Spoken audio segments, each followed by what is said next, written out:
Sir, you need to leave this aircraft immediately. Security. We have an unauthorized person refusing to exit the plane. The words sliced through the first-class cabin like a blade cutting through silk. Captain Marcus Washington froze in the narrow aisle, his 4 gold pilot stripes catching the overhead lights as they gleamed against his navy blue uniform. He'd been heading to the cockpit when the flight attendant appeared, blocking his path with a beverage cart, like some kind of fortress on wheels. The cabin air grew thick with tension. You could practically taste.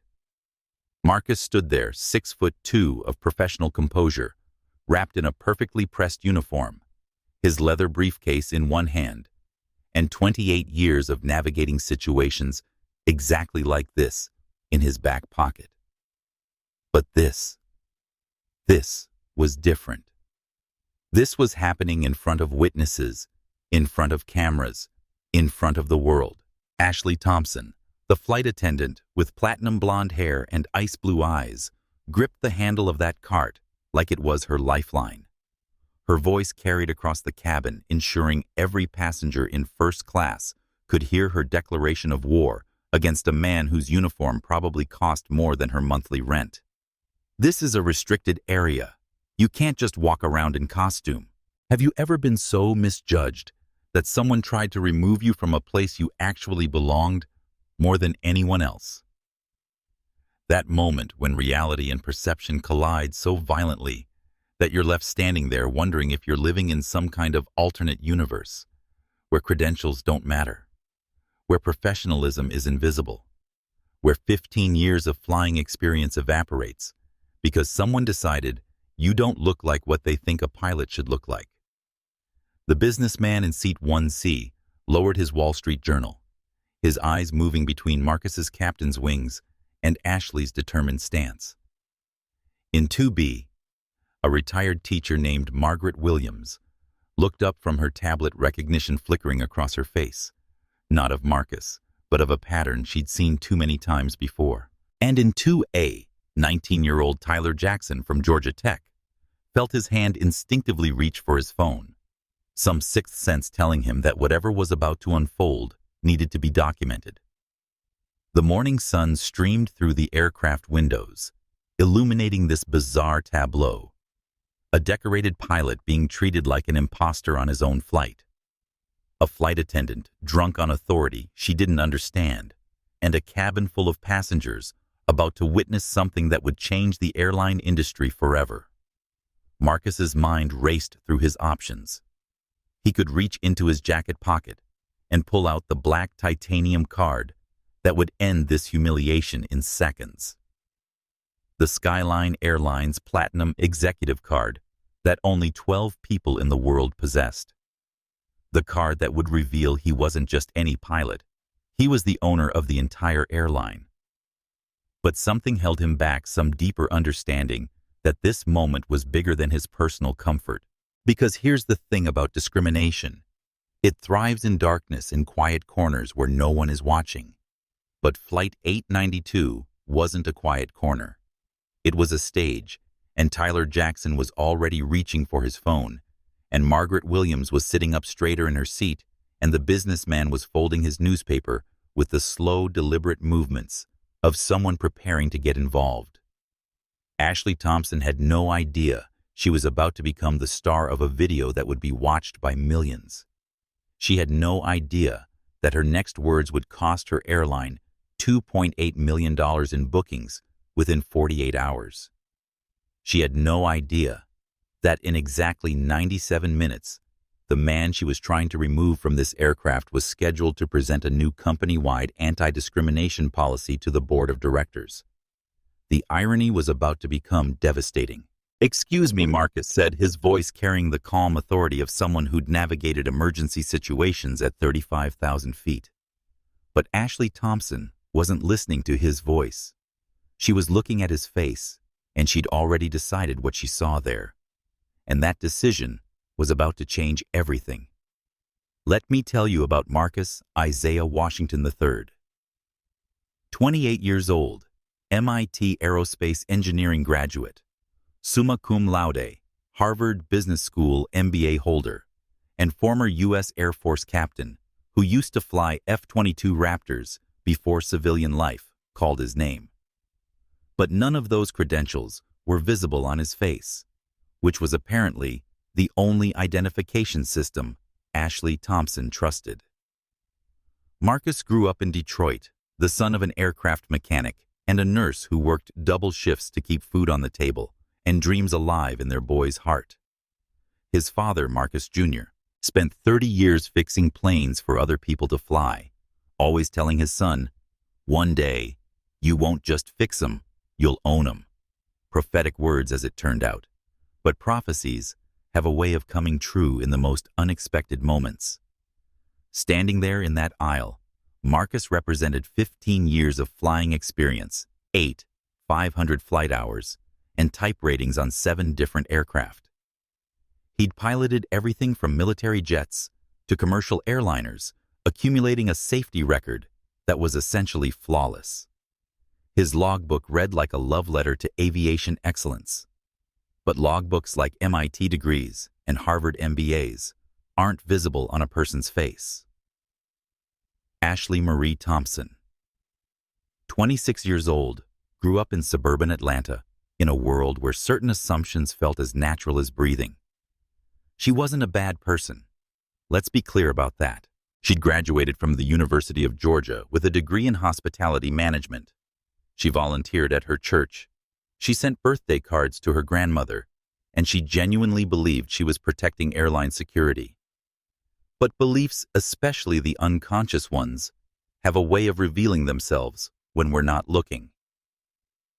4 years with Skyline Airlines had given Ashley a solid performance record. Her supervisors praised her attention to detail, her professional demeanor, and her commitment to passenger safety. She followed protocols, she smiled at the right moments, and she'd never once been written up for discriminatory behavior. But here's the thing about unconscious bias. It doesn't show up in performance reviews until it explodes in front of witnesses. Tyler Jackson, the 19-year-old computer science student in Seat 2A, was heading home to Miami for his little sister's birthday party. He'd been coding all night for a project due Monday. His eyes red from staring at screens, his mind fuzzy with caffeine and exhaustion. But when Ashley's voice cut through the cabin declaring war on Marcus, something in Tyler's Georgia Tech-trained brain recognized a pattern that needed documentation. His hand moved toward his phone, with the instinct of a generation raised on social media accountability.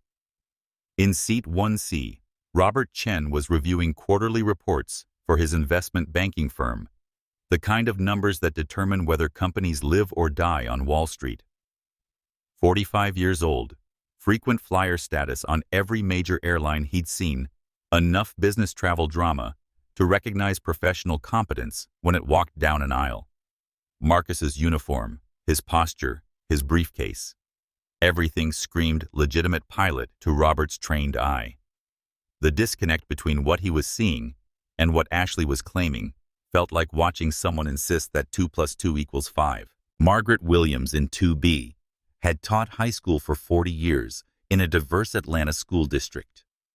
She'd seen discrimination in all its forms, from the subtle to the obvious, and she'd spent 4 decades teaching her students that dignity wasn't negotiable.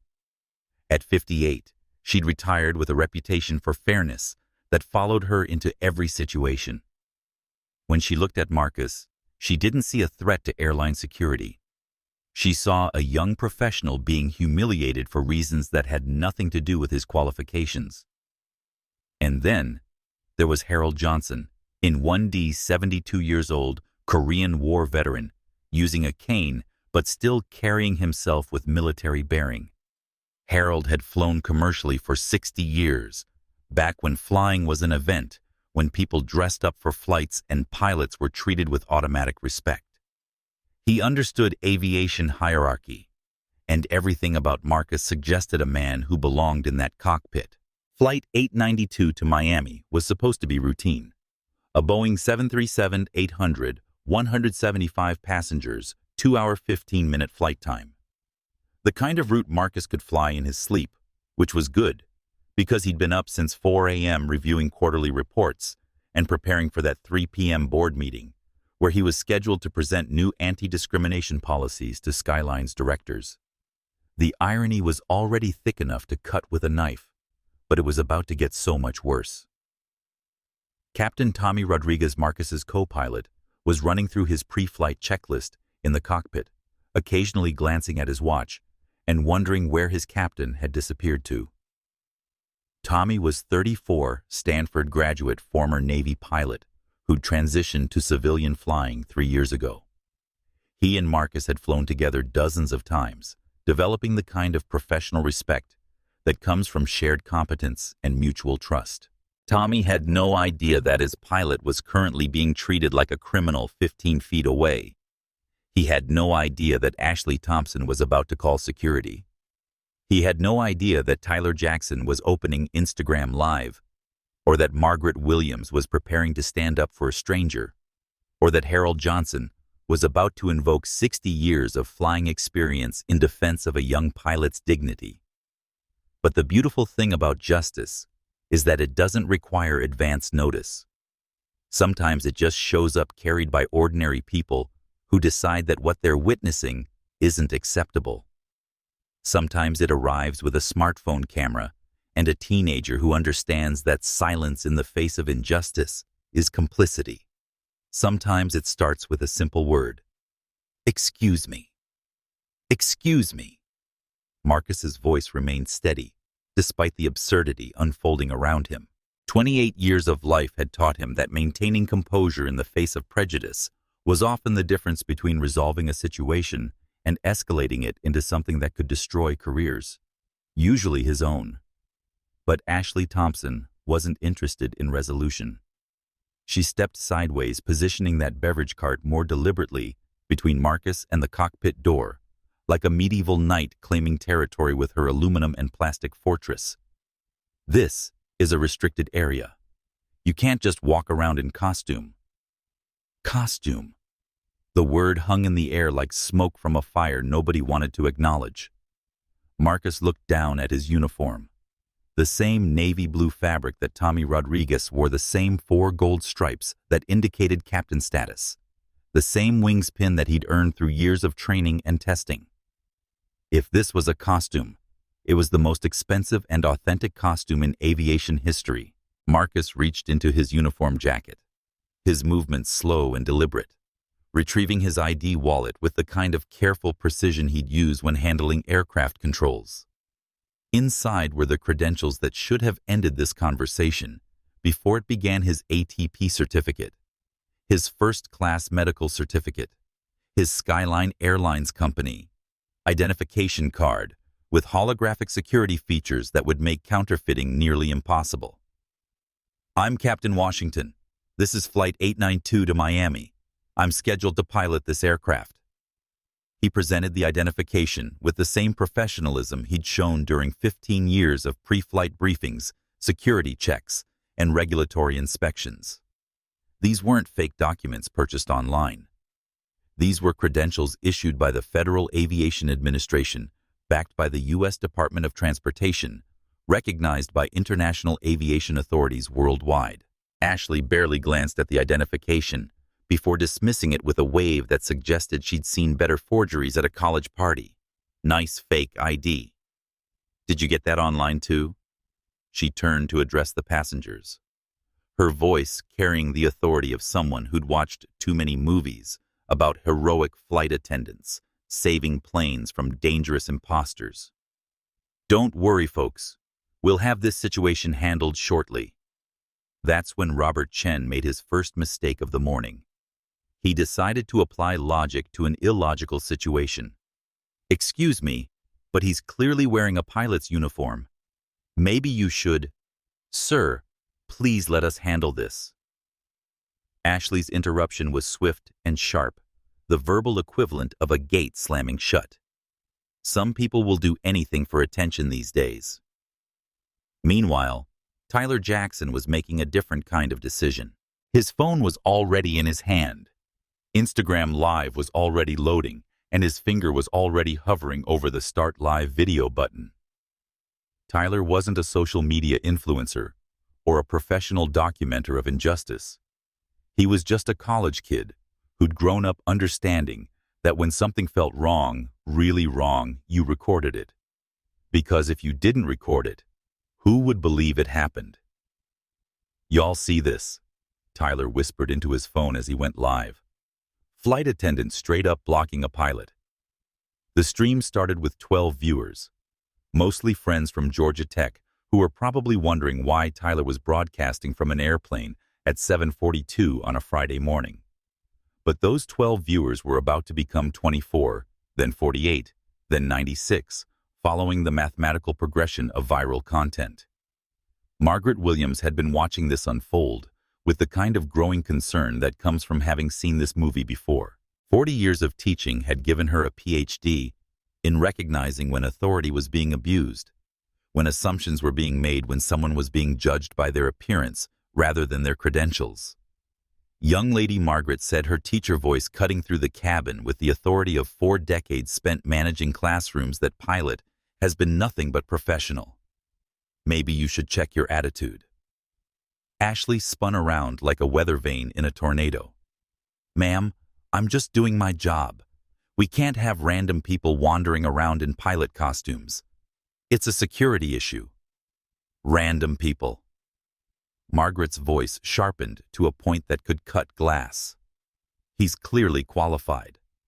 But Ashley Thompson was doubling down, and doubling down was about to become the most expensive decision Skyline Airlines made all year. "I don't know where you bought that uniform, but this isn't Comic-Con." Tyler's viewer count hit 47. Comments started flowing like water through a broken dam. "This is crazy. Someone help him. Where's the manager?" The algorithmic machinery of social media was beginning to detect that something significant was happening on Flight 892. Marcus felt his phone buzz against his chest. A text message from James Rodriguez, Skyline's CFO board meeting, moved to 3 p.m. New discrimination policy draft ready for review. The irony was starting to feel like a cosmic joke. In exactly 97 minutes, Marcus would be presenting anti-bias training protocols to Skyline's board of directors. Right now, he was experiencing exactly why those protocols were necessary. He was about to provide the perfect case study for the very policies designed to prevent this situation. But Ashley wasn't finished. She was building toward the moment that would define her career, destroy her reputation, and cost her company millions of dollars in a single sentence. "Real pilots don't look like you." The words exploded across the cabin like a bomb detonating in slow motion. Tyler's phone camera caught the exact moment when subtext became text, when unconscious bias became conscious discrimination, when a conversation about security became a masterclass in prejudice. "Real pilots don't look like you." Tyler's viewer count doubled instantly. 96 people watching live as a flight attendant explained that professional qualifications were somehow visible in a person's appearance. Comments flooded the screen faster than anyone could read them. "Did she just say that? This is racist. AF. Screenshot. This." Harold Johnson, the 72-year-old Korean War veteran, began the process of standing up his cane, clicking against the floor as he leveraged himself out of his seat. 60 years of flying had taught him to recognize competence, and everything about Marcus screamed competent pilot. Everything about Ashley screamed something else entirely. "Young woman," Harold said, "is military bearing evident, even leaning on a cane. I've been flying for 60 years. That pilot has more professionalism in his little finger than you've shown this entire time." Ashley's cheeks flushed red, but she wasn't backing down. She was escalating.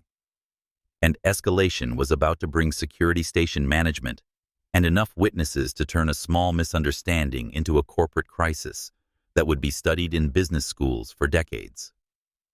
"Sir, I'm following protocol. We can't just let anyone..." "Anyone what?" Harold pressed his question, hanging in the air like smoke.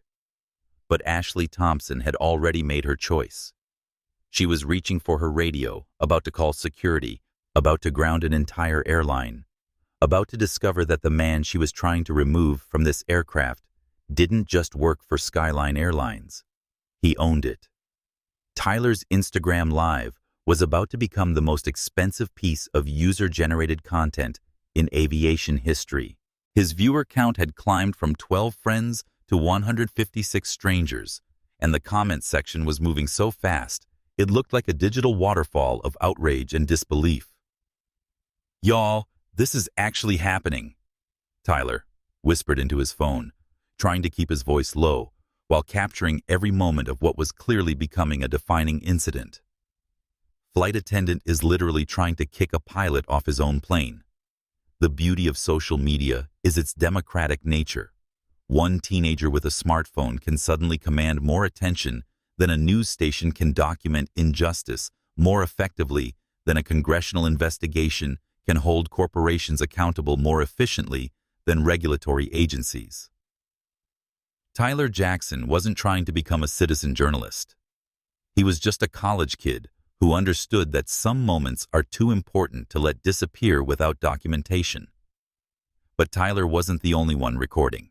In seat 3A, Sarah Martinez, a flight attendant from a competing airline who was deadheading to Miami, had discreetly opened TikTok and begun filming from a different angle.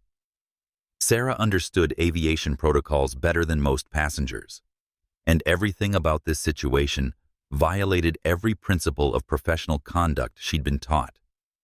Sarah's TikTok caption was already forming in her mind. "Discrimination happening live on my flight. #Skyline. Discrimination. Aviation. Discrimination."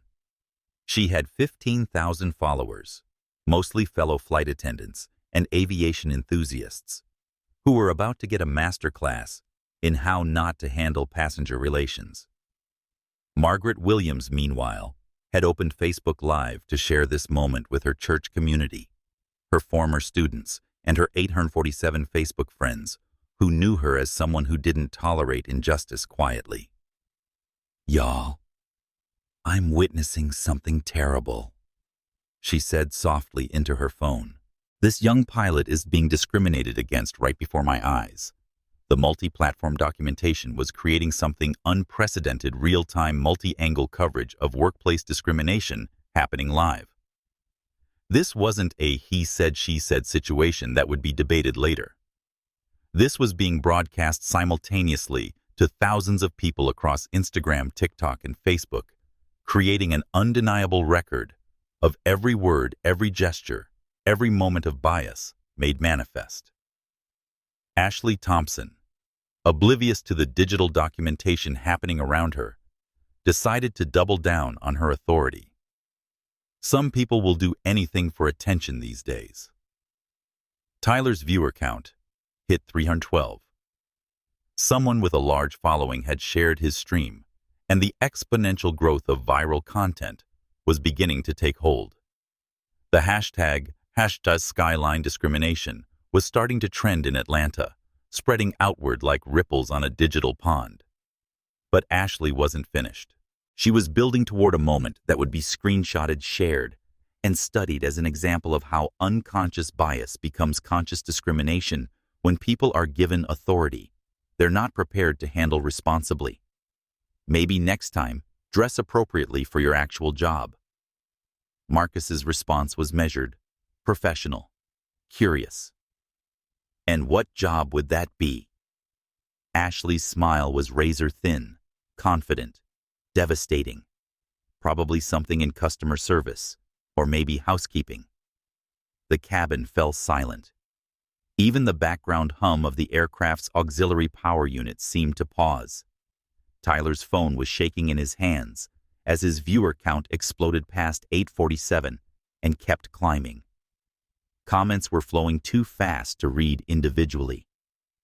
Did she just say housekeeping? This is textbook racism. Someone call the NAACP. Her career is over.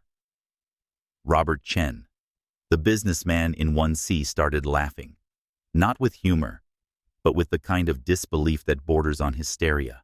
"You tried to—" He stopped himself, shaking his head at the magnitude of what he'd just witnessed. This wasn't just customer service gone wrong. This was discrimination so blatant, so unfiltered, so perfectly documented, that it felt like watching someone commit professional suicide in real time. Sarah Martinez's TikTok was capturing Ashley's face in perfect detail as she made career-ending assumptions about Marcus's employment prospects. The video was already being viewed by hundreds of people, shared across aviation communities, and screenshot for permanent digital preservation. Margaret Williams's Facebook Live was connecting this moment to a broader historical context. Her comments section was filling with responses from former students, church members, and community leaders who recognized the patterns she was documenting. "This reminds me of the 1960s all over again," wrote one commenter. Some things never change. But Tyler's Instagram Live was becoming the primary feed for this unfolding crisis. His viewer count had reached 156 concurrent watchers, with people joining faster than the app could count them. Someone had shared his stream to Twitter, where it was being retweeted with comments like, "Watch this live and discrimination happening in real time on Skyline Airlines." The viral mechanics were beautiful in their simplicity. Tyler was broadcasting live to Instagram. Sarah was creating shareable content for TikTok. Margaret was connecting with her established community on Facebook. And Robert was drafting a LinkedIn post for his professional network. Multiple platforms, multiple angles, multiple audiences, all documenting the same moment of bias, made visible. Meanwhile, Marcus's phone buzzed with another text from James Rodriguez, PR, wants final review of bias training protocol. "Everything okay?" Airport security called, asking about you. The irony was becoming symphonic. Marcus was scheduled to present anti-discrimination policies in 93 minutes. His CFO was texting about bias training protocols, while Marcus was experiencing exactly the kind of bias those protocols were designed to prevent. The corporate machinery was asking if everything was okay, while their CEO was being publicly humiliated by their own employee. Ashley, noticing Marcus checking his phone, made another assumption that would be preserved forever in digital amber. Taking selfies, planning to post about how unfairly you were treated. Her voice dripped with sarcasm that Tyler's phone captured in perfect audio quality. "Maybe next time, dress appropriately for your actual job." The comment section on Tyler's stream was now moving too fast for human comprehension. The viewer count had passed 1,500 and was accelerating. The hashtag #Skyline Discrimination was trending in 3 states. News organizations were beginning to monitor the situation. Corporate crisis management teams were probably getting their first alerts. But the most beautiful part of this digital documentation wasn't the technology. It was the human response. Across 4 different platforms, hundreds of people were bearing witness to discrimination in real time. They were commenting, sharing, expressing outrage, demanding accountability. They were creating a permanent record that this happened, that witnesses saw it, that it wasn't acceptable. Tyler whispered into his phone, "This is actually insane. Like this pilot is just standing there being professional, and she's treating him like he's some kind of criminal." Sarah's TikTok had reached 500 likes in less than 3 minutes, with comments flowing in multiple languages from aviation professionals around the world who recognized the uniform, the credentials, and the blatant discrimination happening in real time. Margaret's Facebook Live was creating a community discussion about bias, dignity, and the responsibility of witnesses. Her friends were sharing the stream, adding their own commentary, connecting this moment to their own experiences with discrimination. And Robert was drafting what would become a viral LinkedIn post. "Currently witnessing systematic discrimination on Skyline Airlines Flight 892. As business leaders, we must demand accountability from corporations we support." But none of them knew what was coming next. None of them knew that Ashley Thompson was about to call security, that a gate supervisor was about to make the worst decision of his career, that a station manager was about to demonstrate everything wrong with corporate authority. None of them knew that the man being discriminated against wasn't just any pilot. He was the owner of the entire airline, and he was about to prove that real power used responsibly could transform an entire industry in the span of a single phone call. Tyler's viewer count hit 2,000 and kept climbing. The reckoning was about to begin. The cavalry arrived in the form of Derek Martinez, a gate supervisor with 15 years of airport operations experience, and a radio that crackled with the authority of someone used to solving problems quickly. Behind him came Officers Williams and Rodriguez, two airport security officers whose body cameras were unknowingly about to document the most expensive misunderstanding in aviation history. Derek was 42 years old, carrying 20 extra pounds around his midsection, and the kind of confidence that comes from handling thousands of gate disputes without ever encountering anything quite like this. His radio squawked with constant chatter from ground control, but nothing in his training had prepared him for what he was about to walk into. "What's the situation here?" Derek's voice carried the no-nonsense authority of middle management, someone who'd climbed the ladder by making quick decisions and supporting his team. Ashley straightened her posture, like a soldier reporting to a commanding officer. "We have an unauthorized individual impersonating airline crew. He's refusing to exit the aircraft and disrupting our departure." Her report was textbook perfect. Security language protocol terminology, victim positioning, that made Marcus appear as the aggressor rather than the victim. She'd turned discrimination into a security issue bias, into policy enforcement prejudice, into professional duty. Derek's eyes swept over Marcus, taking in the uniform quality, the professional bearing the captain's briefcase, the obvious authenticity of everything he was seeing. For a moment, just a moment, uncertainty flickered across his face like a candle in the wind. Here was someone who looked exactly like what he claimed to be a professional pilot. But Derek had a choice to make, and he made it based on hierarchy rather than evidence. Ashley was his employee, part of his team, someone he was trained to support. Marcus was a stranger, making claims that seemed to contradict his subordinate's assessment. "Ma'am, I'm going to need you to come with us."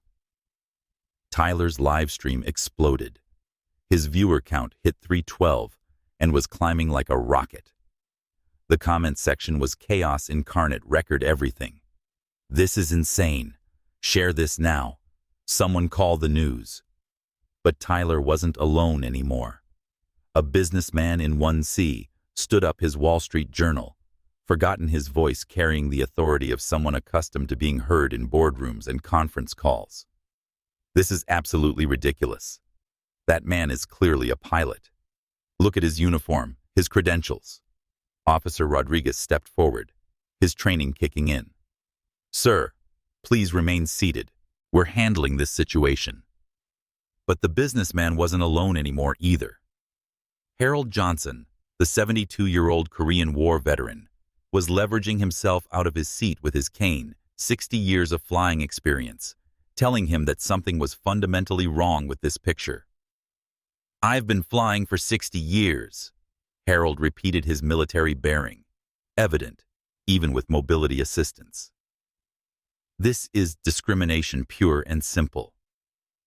Margaret Williams rose from her seat, teacher authority mode fully activated. "Young woman, I taught for 40 years. I know discrimination when I see it." The cabin was dividing into clear camps, those defending Marcus, and those too uncomfortable to get involved. But the defenders were vocal, visible, and being documented by multiple cameras that were broadcasting this moment to thousands of people in real time. Officer Williams, the irony of his name wasn't lost on anyone, stepped forward with the kind of diplomatic authority that comes from de-escalation training. "Everyone needs to calm down and let us do our job." The beautiful irony was lost on everyone except Marcus. Two minority officers, probably understanding discrimination on a personal level, were being asked to enforce bias against someone who looked like them. They had jobs to do, protocols to follow, and they represented order in what was rapidly becoming chaos. Derek pulled out his phone, presumably to call station management, while Tyler's Instagram Live viewer count approached 500. Someone with significant social media reach had shared his stream, and the exponential mathematics of viral content were beginning to take hold. "Paula Henderson is on her way," Derek announced. "Station manager. She'll sort this out quickly." But Marcus knew something that no one else in that cabin understood. He knew Paula Henderson's salary, her performance metrics, her family situation, her mortgage payment, her children's college tuition expenses. He knew because he had access to every employee's financial information in the Skyline Airlines database. Because Marcus Washington wasn't just any pilot. He was the CEO and majority owner of Skyline Airlines, and he was watching his own employees discriminate against him while live streaming to an audience that was growing larger by the minute. His phone buzzed again. James Rodriguez media training session scheduled for Friday. New PR crisis protocols. Are you still reviewing? The timing was becoming surreal. Crisis protocols for exactly this type of situation being discussed while Marcus was living the crisis. Those protocols were designed to handle media training for scenarios just like this one scheduled while he was starring in a viral video that would be seen by millions. Tyler's phone was capturing everything in high definition, the security officers positioning themselves strategically, Derek's growing uncertainty, Ashley's defensive confidence, the passengers choosing sides, the businessman's growing frustration, Harold's military dignity, Margaret's teacher authority. Control. This is Flight 892 requesting security for passenger removal. Derek spoke into his radio, sealing everyone's fate with bureaucratic efficiency. The comment section on Tyler's stream was moving too fast to read, "This is discrimination. Call the ACLU. Sue them all. That pilot is so professional. Security is wrong. Document everything." Sarah Martinez's TikTok was capturing a different angle, focusing on the absurdity of multiple officers confronting one obviously professional pilot. Her aviation followers were commenting with insider knowledge. "That's a real uniform. Those are real captain's wings. This is insane." Margaret Williams's Facebook Live was connecting this moment to broader historical patterns, her community responding with memories of their own discrimination experiences, their children's encounters with bias, their understanding that this moment mattered beyond one aircraft. But the most significant documentation was happening on Tyler's Instagram Live, where his viewer count had reached 847 people, a number that coincidentally matched Skyline Airlines' quarterly revenue in millions of dollars. The irony was cosmic. As more people watched Marcus being discriminated against, the more expensive this moment was becoming for the company he secretly owned. "Folks, this is Captain Thompson," came a voice over the intercom. "We're going to have just a few more minutes of delay. Thank you for your continued patience." Ashley seized the moment like a lifeline. "See, the actual captain is handling things professionally while we deal with this situation." Marcus looked up in the speaker, then back at Ashley, then at the cameras documenting this moment. "Tommy Rodriguez," he said quietly, his voice carrying just far enough for the security officers to hear. "Stanford graduate, flew F-16s for 8 years, been with Skyline for 3 years. Good pilot." Officer Rodriguez looked at Marcus sharply. "How do you know that?" But before Marcus could answer, the station manager was bursting through the aircraft door like a storm system, carrying with her the corporate authority to turn this incident from embarrassing to devastating, from expensive to catastrophic. Paula Henderson had no idea she was about to make the worst career decision in Skyline Airlines history. Tyler's viewer count hit 156 and was accelerating. The explosion was about to become nuclear. Paula Henderson burst through the aircraft door like a corporate hurricane, radiating the kind of authority that comes from climbing ladders by never backing down and never admitting mistakes. At 45, She'd built her career on efficiency, cost-cutting, and by-the-book decision-making that prioritized company reputation above all else. What in the hell is going on here? We have a schedule to maintain. Her voice cut through the cabin with deliberate volume, establishing dominance through sheer force of corporate will. Paula Henderson was someone who'd learned that when you control the narrative, you control the outcome, and she was about to attempt the most expensive narrative control in aviation history. Derek quickly briefed her, painting Marcus as a disruptive passenger impersonating crew, each word adding another layer of official justification to what was rapidly becoming an unjustifiable situation. The beauty of bureaucracy is how it can make discrimination feel like policy enforcement, how it can turn bias into procedure, how it can transform prejudice into protocol. Paula's assessment of Marcus was thorough and devastating. Her eyes moved from his head to his feet, taking in the uniform quality, the professional bearing the expensive briefcase, and somehow concluding that authenticity was irrelevant in the face of her assumptions about who belonged in a cockpit. Even if you are some kind of pilot, Paula said, her tone dripping with skepticism, you're clearly not our pilot. Skyline has standards. The words hit the cabin like a physical blow.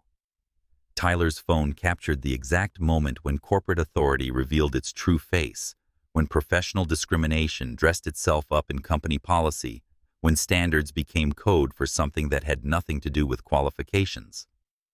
Tyler's viewer count exploded past 847, then 923, then 156. Someone with massive social media reach had shared his stream, and the viral mathematics were becoming astronomical.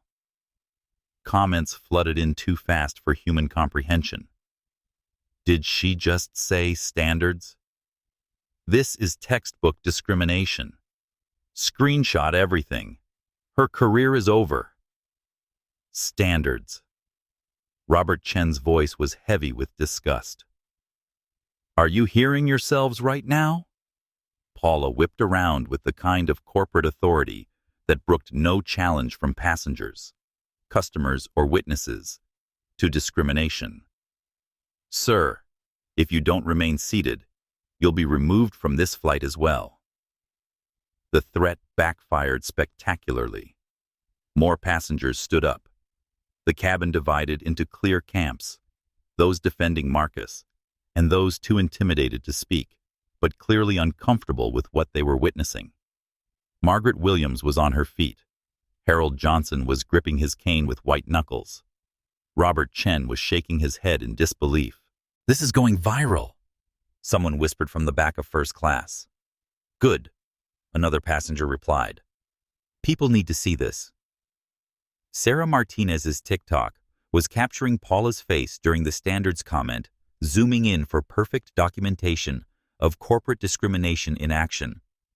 Her caption was already forming, manager making it worse, #Skyline scandal. The aviation community was responding with outrage, sharing experiences of their own encounters with bias, connecting this moment to broader patterns of discrimination in the industry. Officer Rodriguez spoke into his radio. Control, we might need backup at gate C12. The situation's escalating. Copy that. Additional units en route. Media's starting to call asking about Skyline's situation. Media attention. The words hung in the air like smoke from a fire that was about to become a conflagration. Tyler's live stream had reached 500 viewers. Sarah's TikTok was approaching 1,000 likes. Margaret's Facebook Live was being shared across communities. News outlets were beginning to monitor social media for developing stories. That's when Captain Tommy Rodriguez appeared at the cockpit door, his confusion evident as he tried to understand why his captain was surrounded by security officers and why his aircraft was becoming the center of what looked like a passenger revolt. What's going on out here? Where's Captain Washington? The cabin fell completely silent. Even Tyler's live stream seemed to pause, comments freezing mid-scroll, as 500 people waited to see what would happen next. Derek stepped forward confidently. his voice carrying the authority of someone who believed he was about to be vindicated. "Captain, we're removing a disruptive passenger who was impersonating crew." Tommy Rodriguez looked around the cabin until his eyes found Marcus. His expression shifted from confusion to disbelief to barely contained anger in the space of 3 seconds. "That is, Captain Washington. We're scheduled to fly together today. Have been for the past 6 months. Ashley's face went pale. Paula's mouth opened and closed without sound. Derek took a step backward, but Paula recovered quickly, her corporate training kicking in like muscle memory. Well, if he's really a pilot, why didn't he just show proper identification from the beginning? Why cause all this drama? The blame shifting was masterful textbook corporate crisis management. Turn the victim into the aggressor. Make the person experiencing discrimination responsible for the discrimination they experienced. Transform reasonable behavior into unreasonable behavior through the magic of narrative control. Tyler's stream exploded with comments. She's blaming him for their racism. Classic victim blaming. Screenshots will follow her forever. Someone get her name and badge number. Marcus reached into his jacket pocket, his fingers closing around the Skyline Airlines Platinum Executive Card. The card that would end this immediately. The card that would reveal his true position and send shockwaves through everyone present. The card that only 12 people in the world possessed. But he paused. These real-life stories of bias and prejudice happen to people without platinum cards every single day. People without corporate power. People without the ability to flip the script with a single revelation. People who had to endure discrimination without the trump card of ultimate authority. Officer Rodriguez Marcus said quietly, "Before you escort me off this plane, I'd like to make a phone call." "Sir, you can call whoever you want from the terminal." "No." Marcus interrupted, his voice carrying a new edge that made several people look up sharply. "I think I'll make it right here." He pulled out his phone and dialed a number he knew by heart, a number that would change everything, a number that would ground every Skyline flight in North America, a number that would reveal that the man being discriminated against wasn't just any pilot. He was the owner of the entire airline. Tyler's viewer count hit 847 people and was climbing rapidly. Comments flooded in from across the country as news of the incident spread. The hashtag #Skyline Discrimination was trending in 14 states. Paula smirked. Derek shook his head. Ashley crossed her arms triumphantly. They thought the phone call was a desperate bluff from a cornered passenger. They were about to learn that assumptions can be expensive. Very, very expensive. "James, it's Marcus.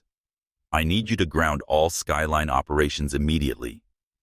The phone call lasted exactly 47 seconds. Marcus spoke in calm, measured tones, while every person in first class strained to hear, while Tyler's camera captured every word, while 847 people watched live, as something unprecedented unfolded on Flight 892. Authorization code 77, Alpha 9. Yes. All flights. System-wide hold. Board meeting emergency protocol. Execute now. For 30 seconds after Marcus ended the call, nothing happened. Paula's smirk remained confident.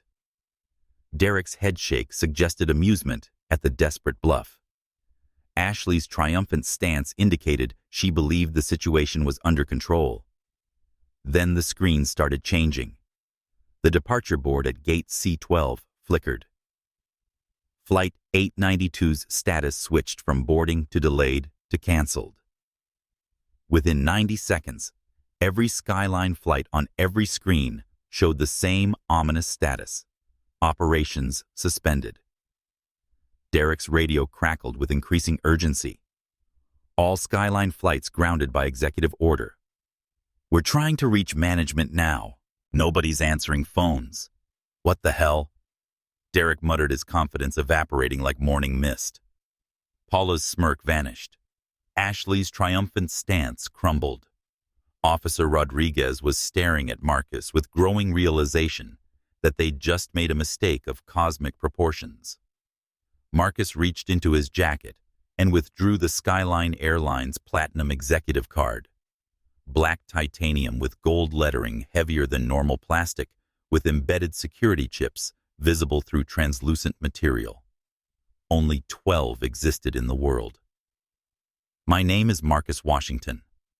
I'm not just a pilot for Skyline Airlines. He paused, letting the tension build, letting Tyler's two 847 viewers lean into their screens, letting the reality settle over everyone present. I own Skyline Airlines. The silence that followed was deafening. The moment Marcus reached for his phone, something shifted in the cabin atmosphere. It wasn't desperation. That would have been understandable from someone facing removal from an aircraft. It wasn't anger. That would have been justified given the discrimination he'd endured. It was something else entirely, the calm authority of someone who'd just decided to reveal exactly how much power they actually possessed. Officer Rodriguez, before you escort me off this plane, I'd like to make a phone call. Sir, you can call whoever you want from the terminal. No. Marcus interrupted his voice, carrying an edge that made several passengers look up from their phones. I think I'll make it right here. Tyler's Instagram Live had reached 247 concurrent viewers, with comments flowing like a digital waterfall of outrage and disbelief. People were sharing the stream across platforms, tagging friends, sending screenshots to news outlets. The hashtag Skyline Discrimination was trending in 17 states and climbing. Paula Henderson stood with her arms crossed, confidence radiating from every corporate fiber of her being. She'd handled difficult passengers before entitled customers who thought they could intimidate their way out of consequences. This was just another case of someone trying to bluff their way out of a security situation. Derek Martinez shook his head with the kind of amused dismissal reserved for desperate people making empty threats.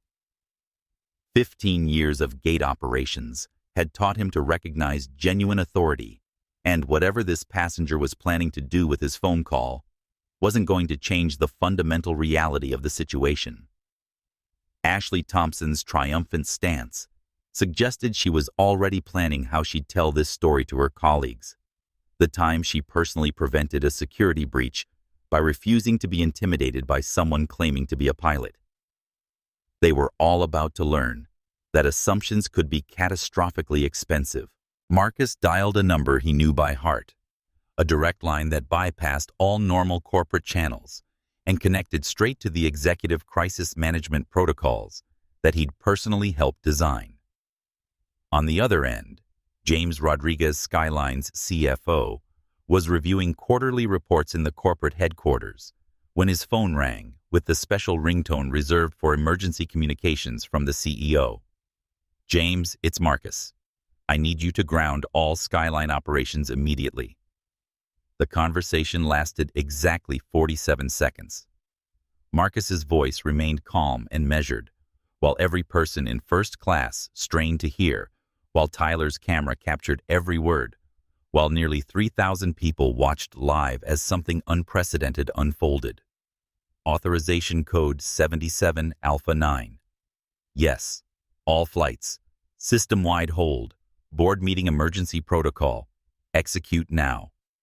James Rodriguez had worked with Marcus for 3 years. He'd seen him navigate corporate crises, make million-dollar decisions under pressure, and demonstrate the kind of leadership that transforms companies. But he'd never heard authorization code 77 Alpha 9 used outside of training scenarios. That code was reserved for catastrophic events, terrorist threats, system-wide safety failures, or corporate emergencies that required immediate action regardless of financial cost. Code 77 Alpha 9 confirmed. Grounding all operations. Marcus, what's happening? I'll explain later. Execute the order now. Marcus ended the call, and slipped his phone back into his pocket. For 30 seconds, nothing happened. The boarding announcement continued in the background. Passengers in economy were still settling into their seats. The auxiliary power unit hummed its normal pre-flight rhythm. Paula's smirk remained confident. Derek's dismissive headshake suggested he was mentally preparing his report about the passenger who'd tried to bluff his way out of removal. Ashley's crossed arms indicated someone who believed she'd successfully called a desperate bluff. Tyler's viewer count hit 3,200 and was accelerating. Comments flooded the screen. What's happening? Did he actually call someone? This is insane. Someone with power, please help him. Then the screens started changing. It began subtly. The departure board at gate C12 flickering almost imperceptibly. Flight 892's status switched from boarding to delayed. A few seconds later, it changed again to canceled. Derek glanced at the board confusion flickering across his face. Flight cancellations weren't unusual, but the timing was odd. Flights didn't typically get canceled during the boarding process, unless there was a mechanical issue or weather emergency. But Flight 892 wasn't the only flight changing status. Gate C13 Flight 447 to Chicago. Canceled. Gate C14 Flight 223 to Orlando. Canceled. Gate C15 Flight 891 to Nashville. Canceled. Within 90 seconds, every Skyline flight on every departure board was showing the same ominous status. Operations suspended. The gate agent's computer terminal chimed with an emergency alert. Her face went white as she read the message scrolling across her screen. All Skyline operations suspended by executive order. Contact corporate headquarters immediately. Priority, Alpha Alert. She picked up her phone and dialed corporate headquarters. Busy signal. She tried again. Busy signal. A third attempt yielded the same result. The phone system was overwhelmed with calls from confused gate agents, bewildered pilots, and frantic managers trying to understand why their entire airline had just stopped operating. Derek's radio crackled with increasing urgency. All units, we have confirmation from corporate headquarters. Skyline operations grounded by executive order. We're trying to reach management now. Nobody's answering phones. What the hell is going on? Derek muttered, his confidence evaporating like smoke in a hurricane. Paula Henderson grabbed the nearest seat to steady herself, her knuckles white against the blue leather. Her corporate training had covered passenger relations, crisis management, and de-escalation techniques, but nothing had prepared her for the possibility that a passenger might have the authority to ground an entire airline with a single phone call. Officer Rodriguez was the first to find his voice. Sir, are you saying you have the authority to ground Skyline Airlines? Marcus reached into his jacket and withdrew the Skyline Airlines Platinum Executive Card. The card was black titanium, with gold lettering noticeably heavier than normal plastic, with embedded security chips visible through the translucent material. It caught the cabin lights as he held it up, the holographic logo shifting colors as he rotated it for everyone to see. My name is Marcus Washington. I'm not just a pilot for Skyline Airlines. He paused, letting the tension build, letting Tyler's 3,200 viewers lean into their screens, letting the reality of what was about to be revealed settle over everyone present like a heavy blanket. I own Skyline Airlines. The silence that followed was deafening. Even the background hum of the aircraft's systems seemed to pause. Ashley's mouth opened and closed like a fish gasping for air. Derek's radio slipped from his trembling hand and clattered to the floor with a metallic echo that seemed to reverberate through the entire cabin. Paula Henderson grabbed the armrest of the nearest seat, her legs threatening to give out, as the magnitude of what had just happened crashed over her like a tsunami of realization. Tyler's viewer count exploded past 4,200, and was climbing exponentially. The comment section was chaos incarnate. Did he just ground an entire airline? Who is this guy? Holy. Censored. This is insane. This is better than any movie. Other passengers were frantically refreshing their flight apps, watching their connections disappear in real time, seeing their travel plans evaporate as the implications of Marcus's phone call rippled through the aviation system. Robert Chen, the businessman in 1C, started laughing with the kind of disbelief that borders on hysteria. You tried to kick the owner off his own plane. The actual owner.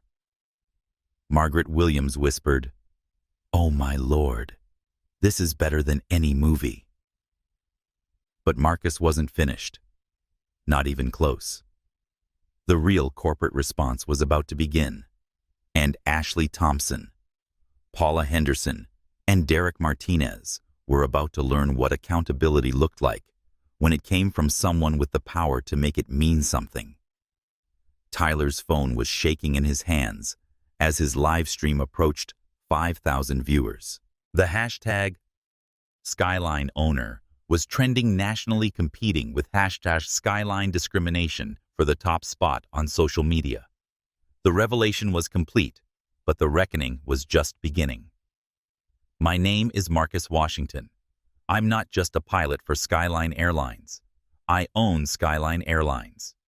The words hung in the air like a bomb that had detonated in slow motion, each syllable carrying the weight of financial devastation, career destruction, and corporate crisis management on a scale that business schools would study for decades.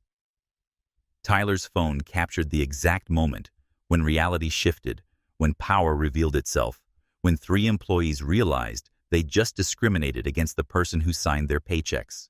Ashley Thompson's face went through a series of expressions that would have been comical if they weren't so devastating: confusion, disbelief, recognition, and finally the kind of terror that comes from understanding you've just made a mistake that could destroy your entire life.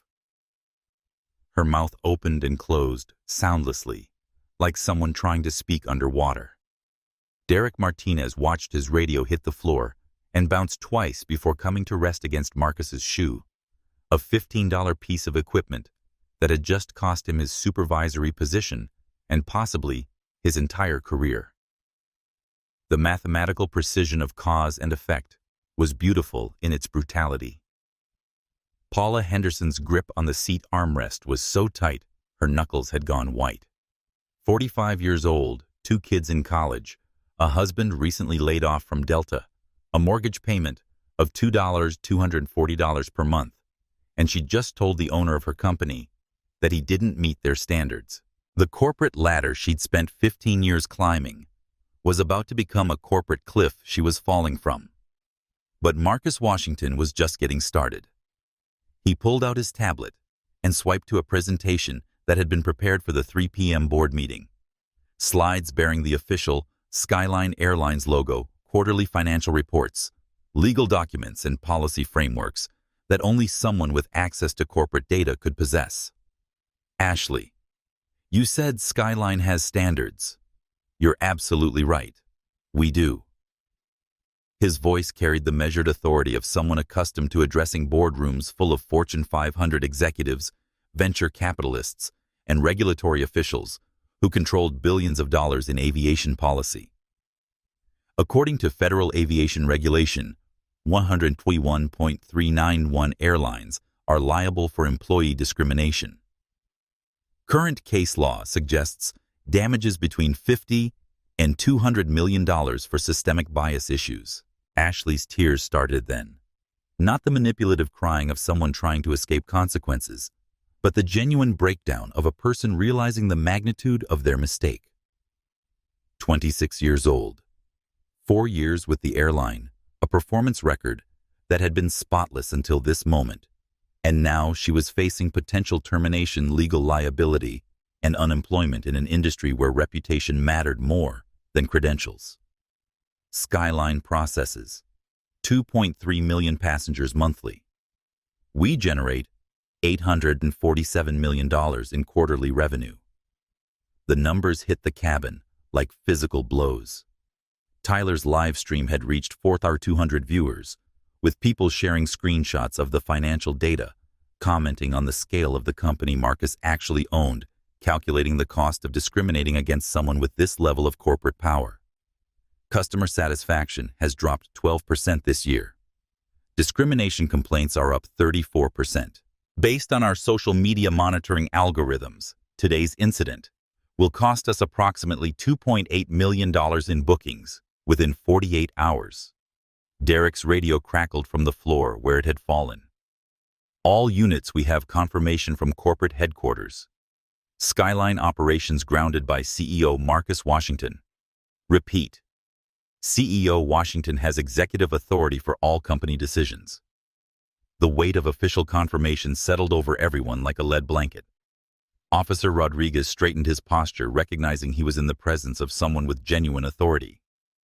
Officer Williams was already reaching for his own radio, probably preparing to call his supervisor to report that they'd just responded to a discrimination complaint against the CEO of a major airline. Tyler's comment section was moving too fast for human comprehension. He actually owns the airline. Those employees are so fired. This is the most expensive discrimination ever. Screenshot everything for evidence. Marcus looked directly at Ashley, his gaze steady and unforgiving. You asked if I was taking selfies to post about unfair treatment. As it happens, Skyline has robust social media monitoring. We track every mention, every complaint, every video posted about our company. He gestured toward Tyler, still live streaming with hands that wouldn't stop shaking. This incident is currently being viewed by over 4,000 people in real time. It's been shared on Instagram, TikTok, Twitter, and Facebook.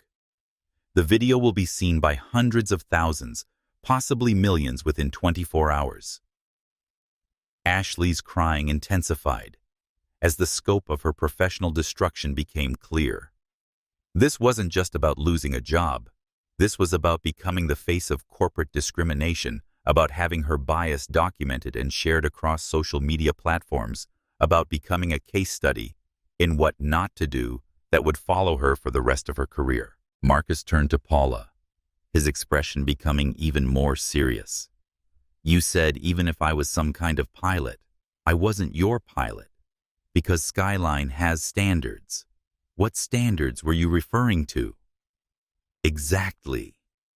Paula's mouth moved soundlessly, her corporate training completely inadequate for a situation where she'd just insulted the owner of her company to his face while being live-streamed to thousands of people. Let me help you. Marcus continued, his voice taking on the tone of a professor addressing a particularly slow student. Skyline's official mission statement includes the phrase, dignity and respect for every passenger and employee. Our employee handbook specifically prohibits discrimination based on race, gender, or appearance. Both documents carry my signature. The tablet screen showed actual corporate policies, legal language, anti-discrimination clauses, and penalty structures that could end careers and trigger lawsuits. This wasn't theoretical. These were the actual rules that governed Ashley's employment, Paula's management responsibilities, and Derek's supervisory duties.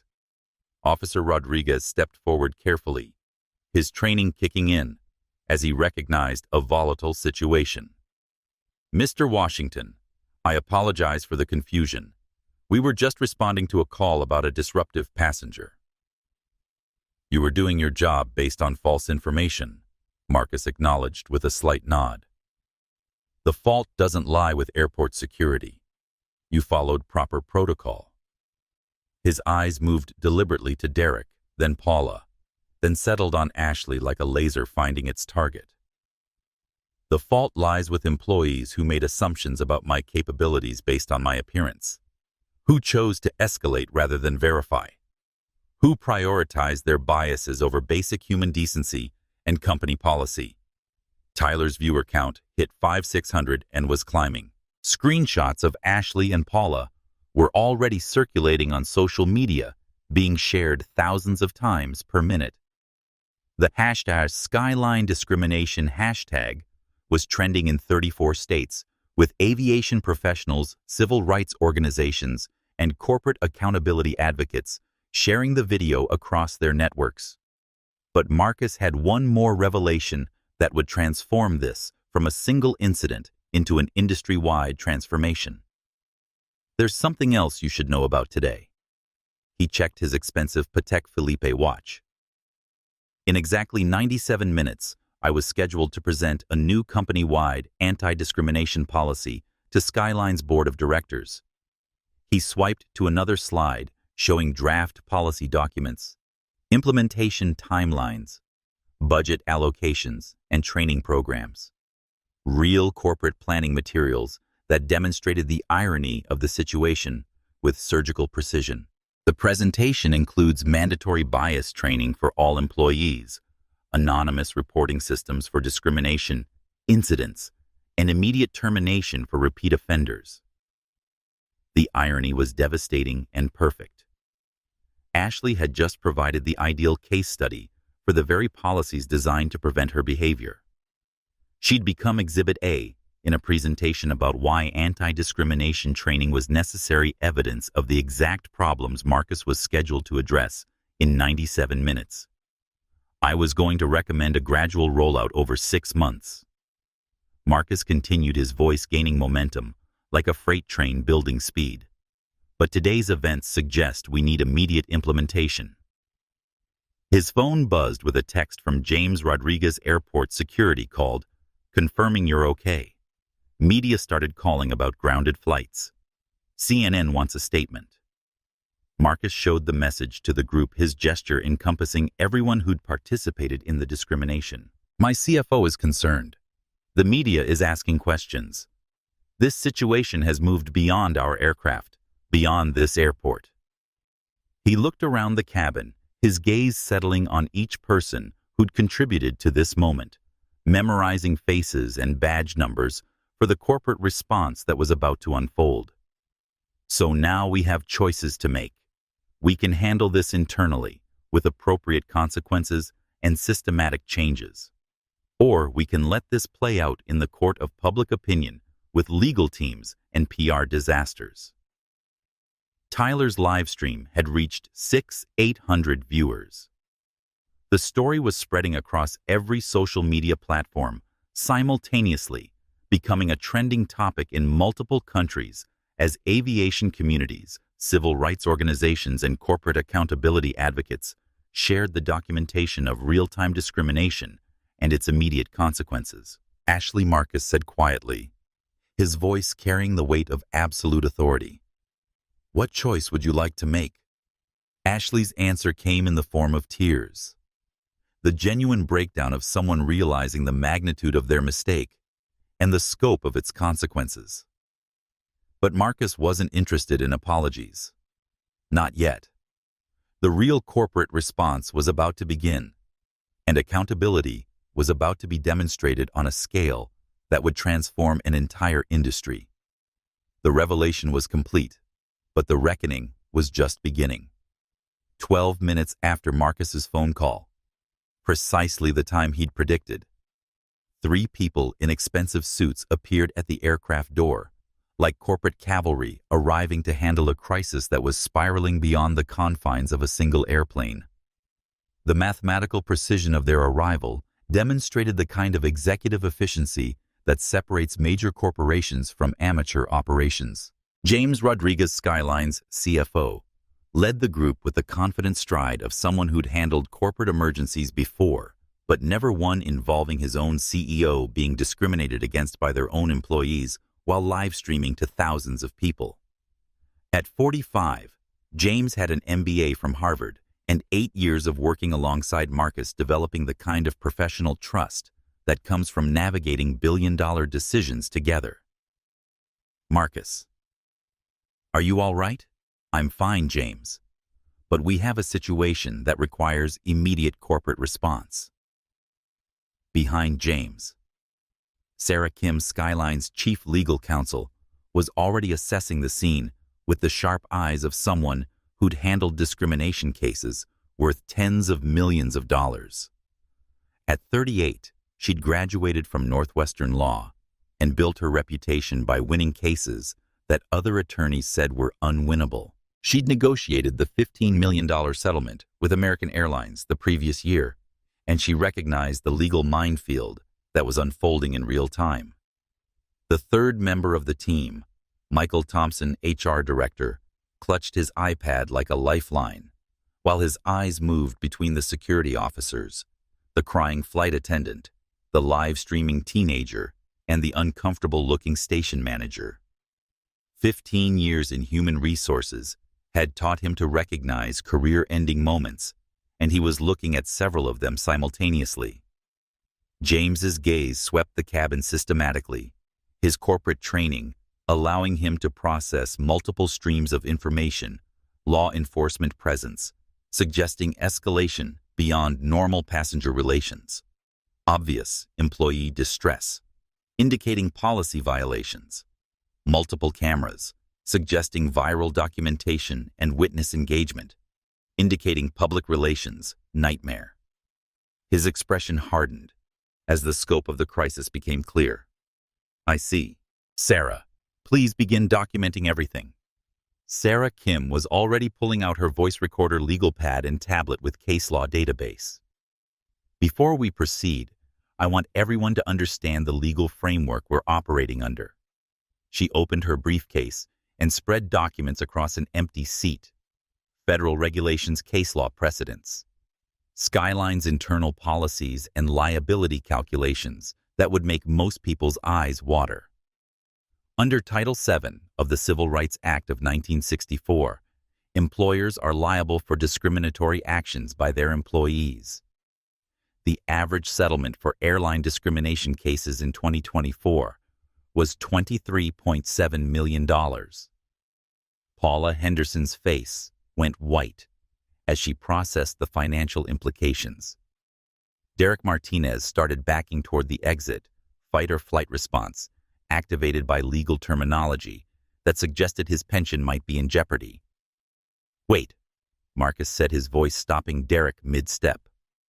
"Nobody leaves until we've addressed this completely." James opened his tablet and began reading from real-time corporate dashboards that only C-suite executives had access to. Current quarterly revenue, $847 million.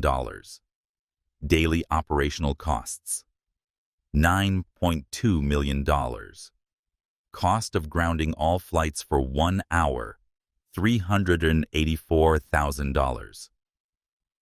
The numbers hit the cabin like financial artillery. Ashley's crying intensified as she realized the scale of the damage her assumptions had caused. Tyler's live stream captured every digit, every decimal point, every dollar of corporate loss that was being attributed to discrimination in real time. Marcus turned to Paula with the kind of calm authority that comes from having access to comprehensive employee databases.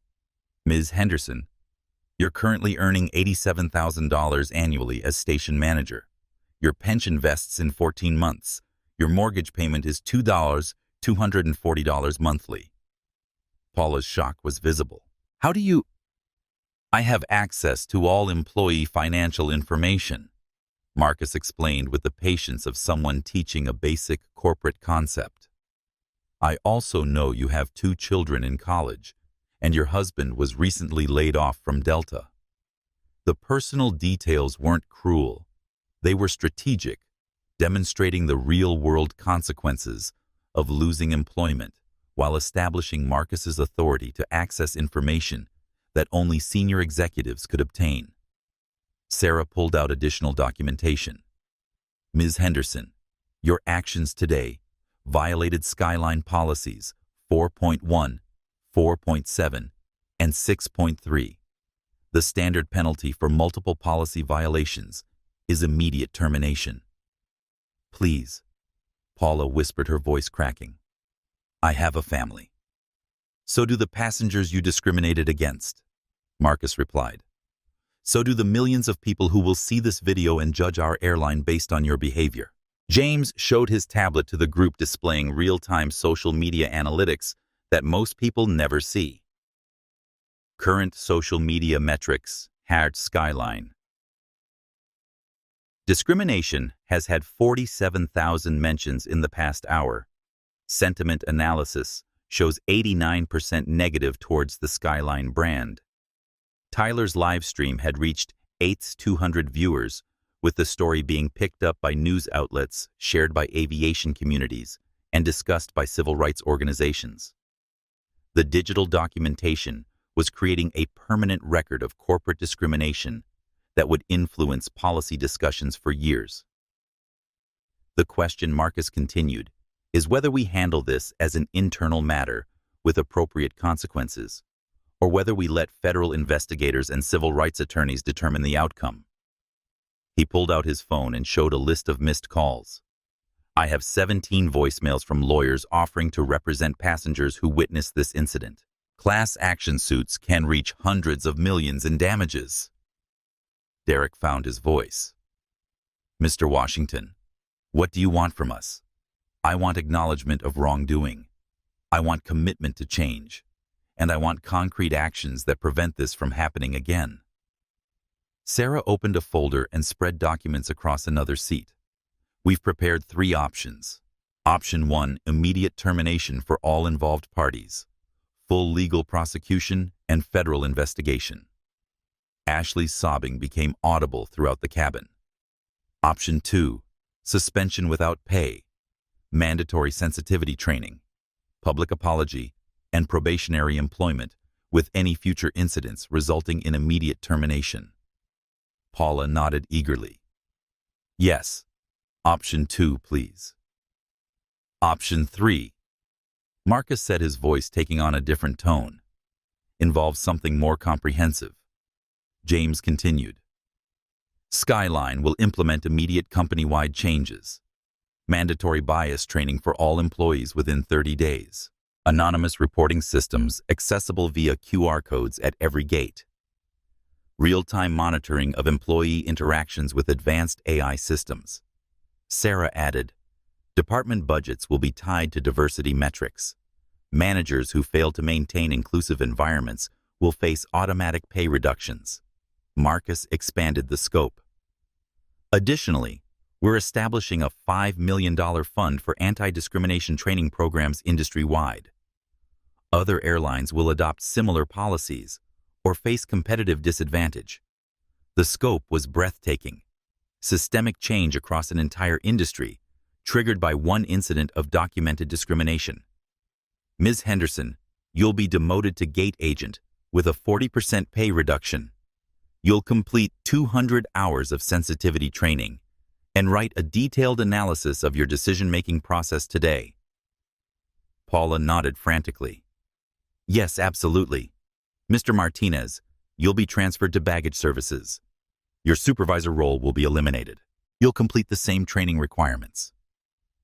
Derek's shoulders sagged, but he nodded acceptance. Ms. Thompson, you have a choice.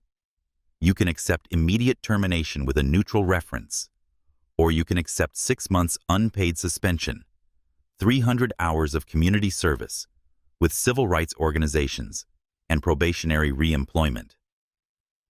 Ashley looked up through her tears. The suspension, please. I'll do anything to make this right.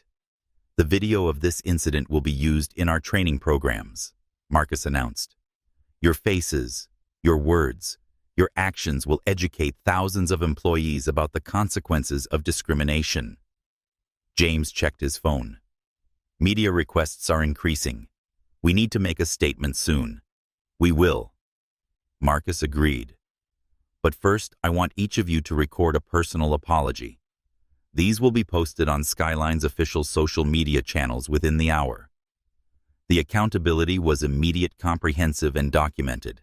Tyler's live stream was capturing corporate crisis management in real time, showing how a major company could respond to discrimination when forced to address it publicly and systematically. The corporate response was textbook perfect, but it was also genuine, driven by someone with the power to implement real change and the wisdom to use that power responsibly. The reckoning was systematic, the consequences were proportional, and the transformation was just beginning. Sarah Kim set up her tablet camera with the precision of someone who understood that legal documentation required professional quality. The recorded apologies would become permanent corporate record training materials and public accountability statements that would be viewed millions of times across multiple platforms. The apologies must acknowledge specific wrongdoing, express genuine remorse, and commit to personal change, Sarah explained. These will be posted on Skyline's official social media channels within the hour. Ashley Thompson went first, her tear-streaked face captured in high definition as she spoke directly into the camera. Her voice cracked with genuine emotion as she faced the consequences of assumptions she'd never examined. My name is Ashley Thompson. I'm a flight attendant with Skyline Airlines. Today, I discriminated against Captain Marcus Washington based on my assumptions about what a pilot should look like. I was wrong. I let my unconscious biases override my training, my professionalism, and basic human decency. I apologize to Captain Washington, to the passengers who witnessed this, and to anyone who sees this video. I commit to education growth and ensuring this never happens again. The authenticity was devastating. Ashley wasn't reading from a script or delivering corporate-approved language. She was confronting her own bias in real time, acknowledging the harm she'd caused, and accepting responsibility for her actions. Tyler's live stream captured every word, every pause, every moment of recognition as a young woman faced the consequences of prejudice she'd never acknowledged. Paula Henderson's recording came next, her corporate authority stripped away as she addressed the camera with the humility of someone whose assumptions had just cost her career advancement and financial security. I'm Paula Henderson, station manager for Skyline Airlines. I failed in my duty to verify facts before making decisions. I allowed hierarchy and assumptions to override evidence. I used company policy as a shield for personal bias. I apologize and commit to learning how my actions perpetuate discrimination. Derek Martinez's apology was shorter but equally powerful. His 15 years of gate operations experience, unable to excuse his failure to independently assess the situation. Derek Martinez, gate supervisor. I supported an employee complaint without proper investigation. I followed chain of command instead of evidence. I'll complete all required training and work to understand how unconscious bias affected my judgment. The upload process was immediate and systematic. Skyline's social media team, working under direct orders from the CEO, posted the videos across multiple platforms with corporate messaging that took full responsibility for the incident and outlined the systematic changes being implemented. Twitter received a threaded series of apology videos with corporate commentary. Facebook got the full incident explanation, plus individual responses. LinkedIn received a business community accountability statement. YouTube created a permanent record for training purposes. TikTok reached younger demographics with corporate accountability messaging. The real-time metrics were staggering. Twitter engagement hit 300 shares in the first 15 minutes. Facebook reactions showed 89% supportive of the corporate response. LinkedIn comments featured business leaders discussing implications for their own companies. YouTube views reached 15,000 in the first hour. But the apologies were just the beginning of systematic change that would transform corporate policy across an entire industry. Effective immediately, Marcus announced his voice, carrying boardroom authority. All Skyline employees will complete bias training within 30 days. QR codes for anonymous discrimination reporting will be installed at every gate within 72 hours. AI monitoring systems will track employee-passenger interactions for discriminatory language patterns. James Rodriguez opened his laptop and began implementing policy changes in real time. Technology integration that normally took months was being compressed into hours through executive authority and crisis management protocols. The $5 million fund for industry-wide anti-discrimination training is being established today, Marcus continued. Other airlines are invited to participate. Companies prioritizing inclusion will gain competitive advantage. Sarah Kim was drafting legal frameworks, while the policies were being announced, creating enforceable standards that would protect both employees and passengers, while establishing liability structures for future violations. But the most important change was happening immediately. Flight 892 was about to resume normal operations, proving that accountability and service excellence could coexist. Execute Operation Restart, Marcus said into his phone. All flights resume immediately. The system-wide restoration was like watching a massive machine restart after emergency shutdown. Flight boards across the country began updating. Ground crews mobilized. Baggage loading resumed. Catering trucks moved toward aircraft.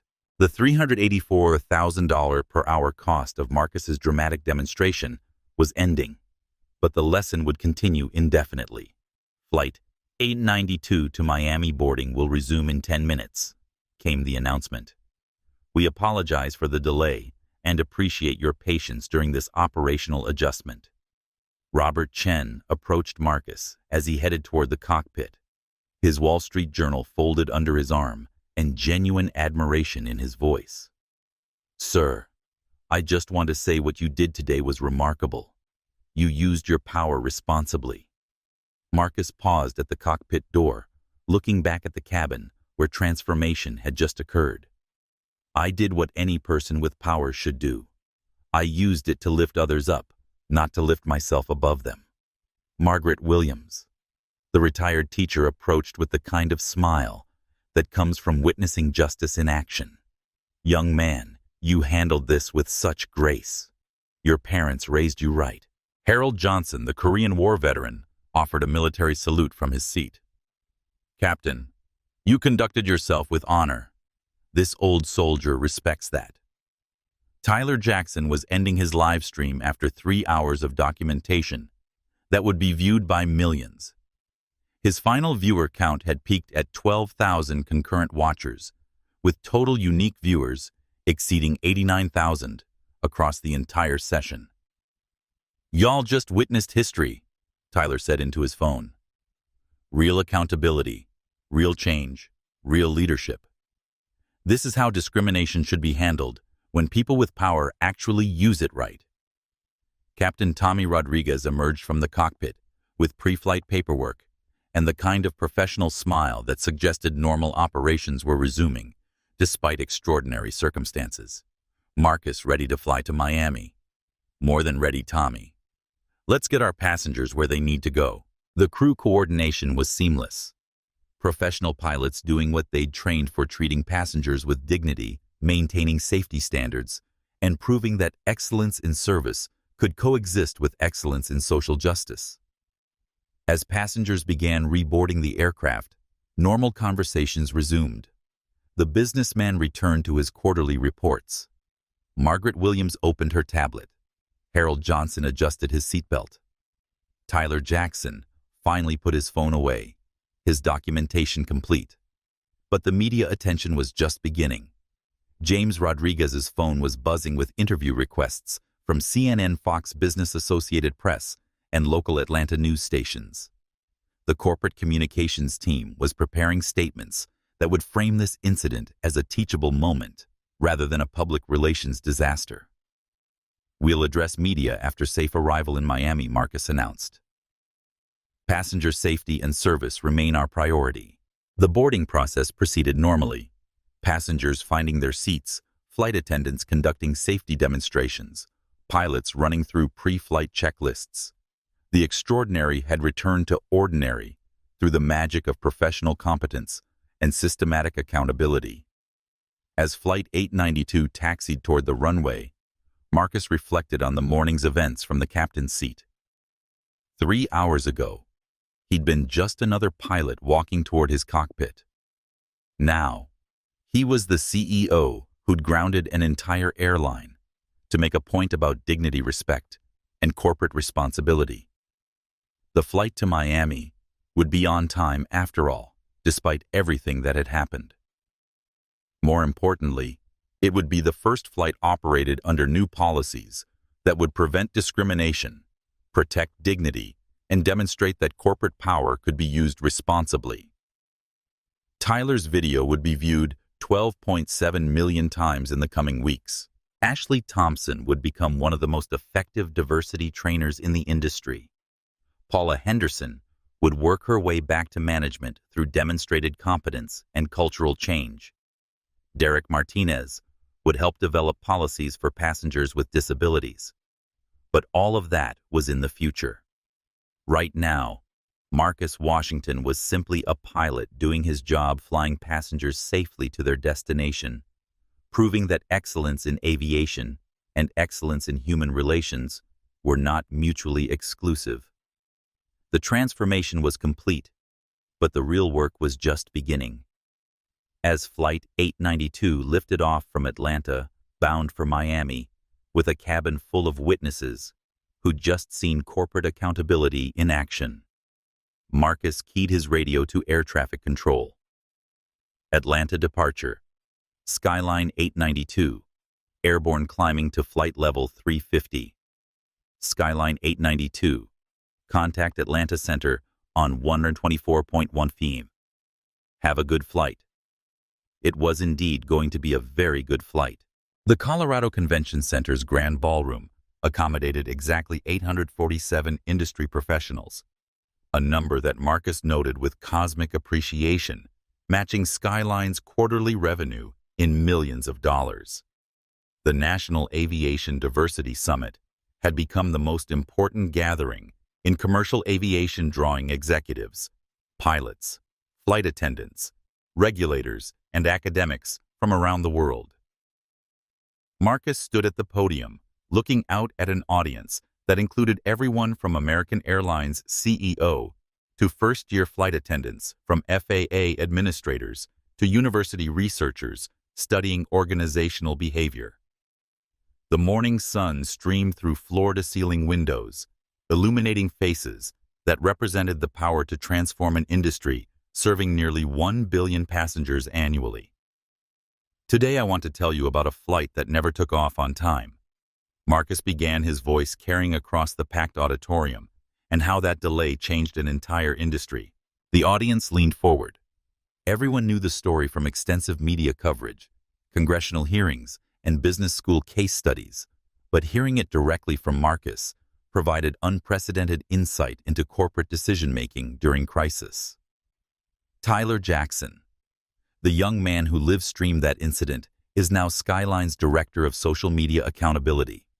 His job is monitoring our company's digital footprint and ensuring we're living up to our values in real time. Applause rippled through the crowd as Tyler, now wearing a professional suit and carrying a tablet displaying real-time sentiment analysis, smiled from the front row. His transformation from college student to corporate executive demonstrated the democratic nature of accountability. Viral documentation could become career advancement when handled responsibly. Tyler's department had grown to 12 employees, monitoring social media mentions across 47 languages, analyzing sentiment patterns, and identifying potential discrimination incidents before they escalated. His annual salary had reached $67,000. His team had prevented 14 potential bias incidents, and his monitoring systems had been licensed to 34 other airlines. Ashley Thompson completed her community service with the NAACP and returned to Skyline as a diversity training coordinator. She now leads workshops on unconscious bias for airline employees across the country. More applause. Ashley, sitting 3 rows back, had become one of the most effective trainers in the program. Her personal story of transformation resonated with employees in ways that corporate consultants never could. Her workshops were booked solid through the following year. Her effectiveness ratings consistently exceeded 96%, and her training materials had been translated into 12 languages. The authenticity of Ashley's transformation was undeniable. She'd completed 300 hours of community service, written a memoir about confronting unconscious bias, and developed training programs that had been adopted by 47 airlines worldwide. Her journey from viral villain to diversity leader proved that people could change when given proper education and genuine accountability. Paula Henderson was demoted, but not defeated. She's now our head gate agent at Atlanta's busiest terminal, where she implements the very policies she once violated.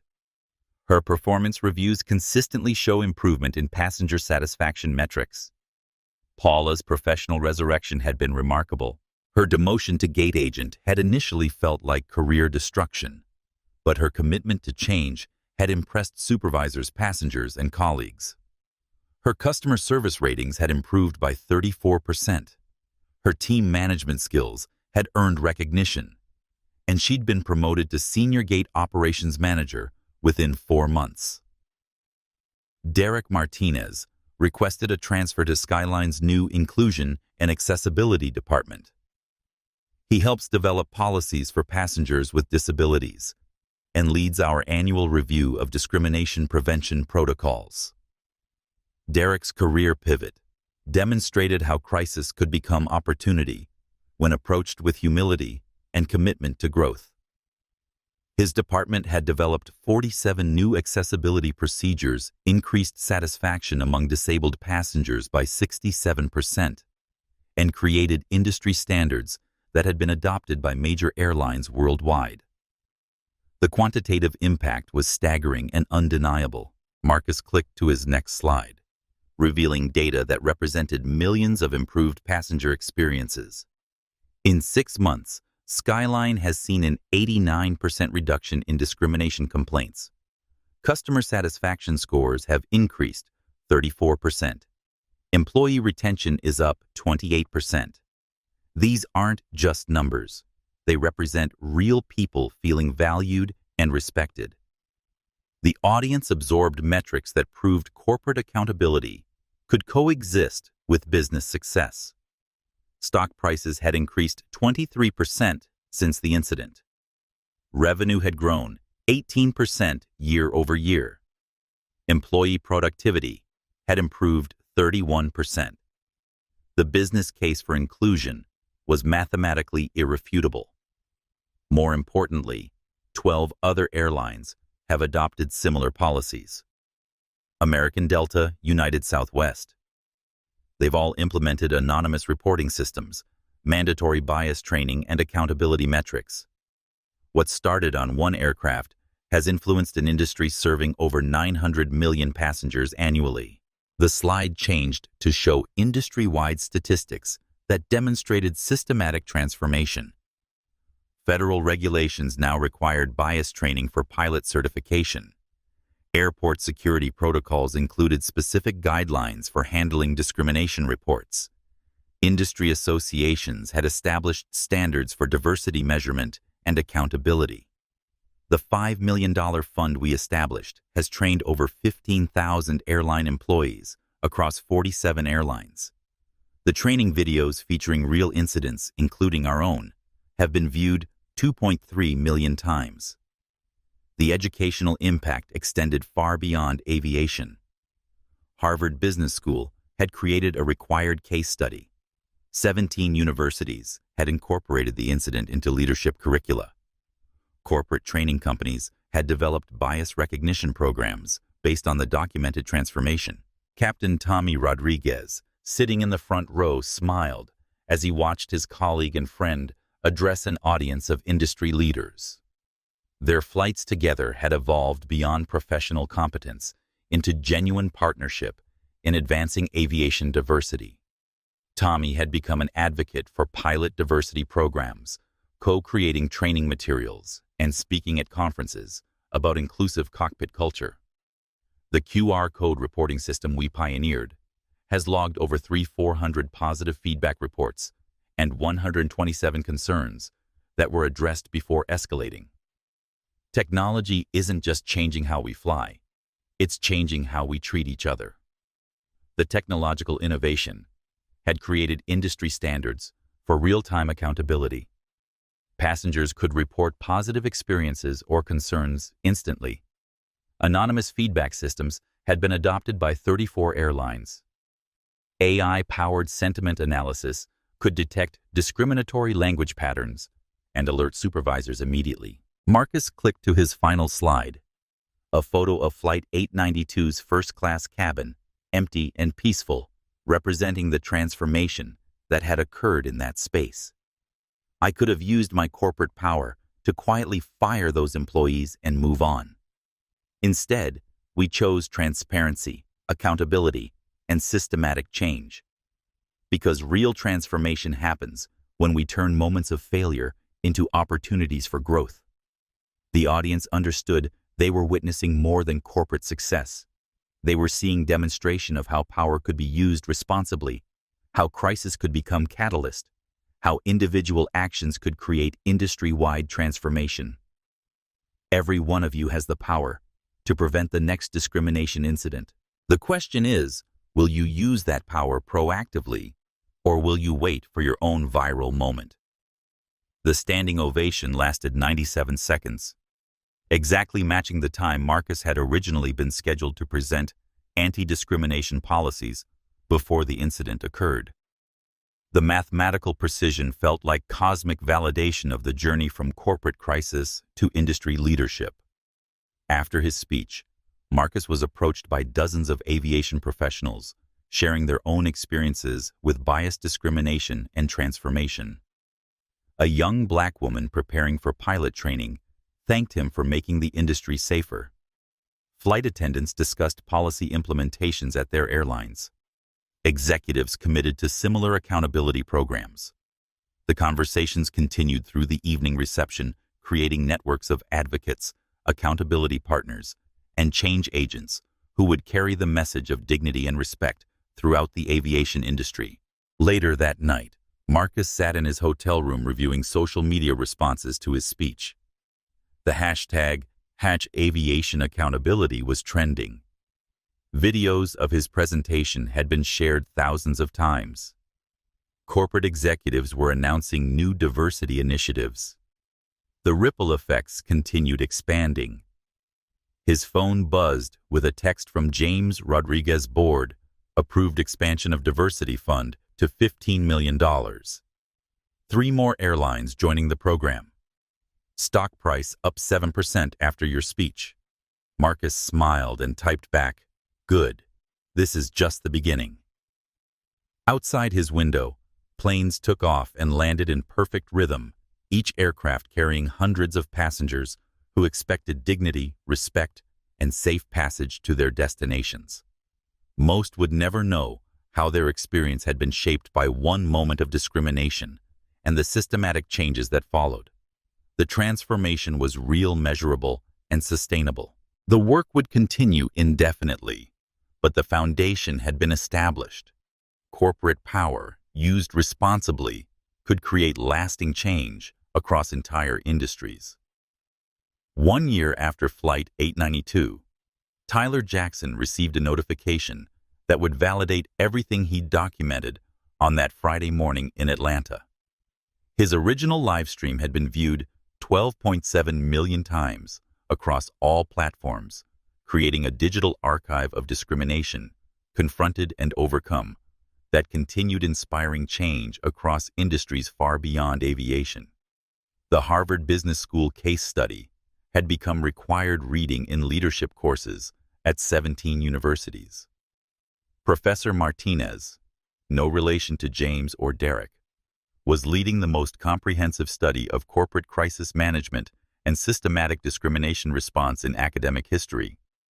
Mr. Washington Tyler said during their quarterly review meeting in Skyline's corporate headquarters, "I have something remarkable to show you."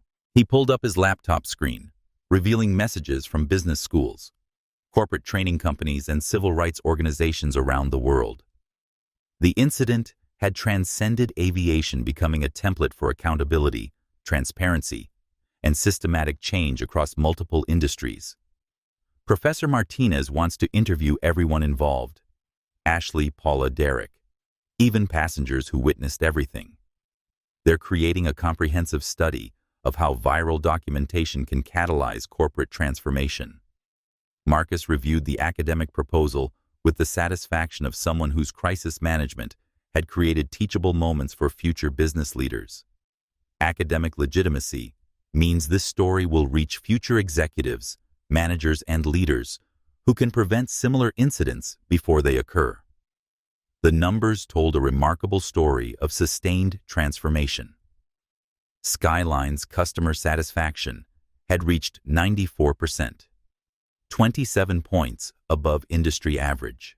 Employee retention had achieved an industry-high 94%, with exit interviews showing that people stayed because they felt valued, respected, and proud of their company's commitment to dignity.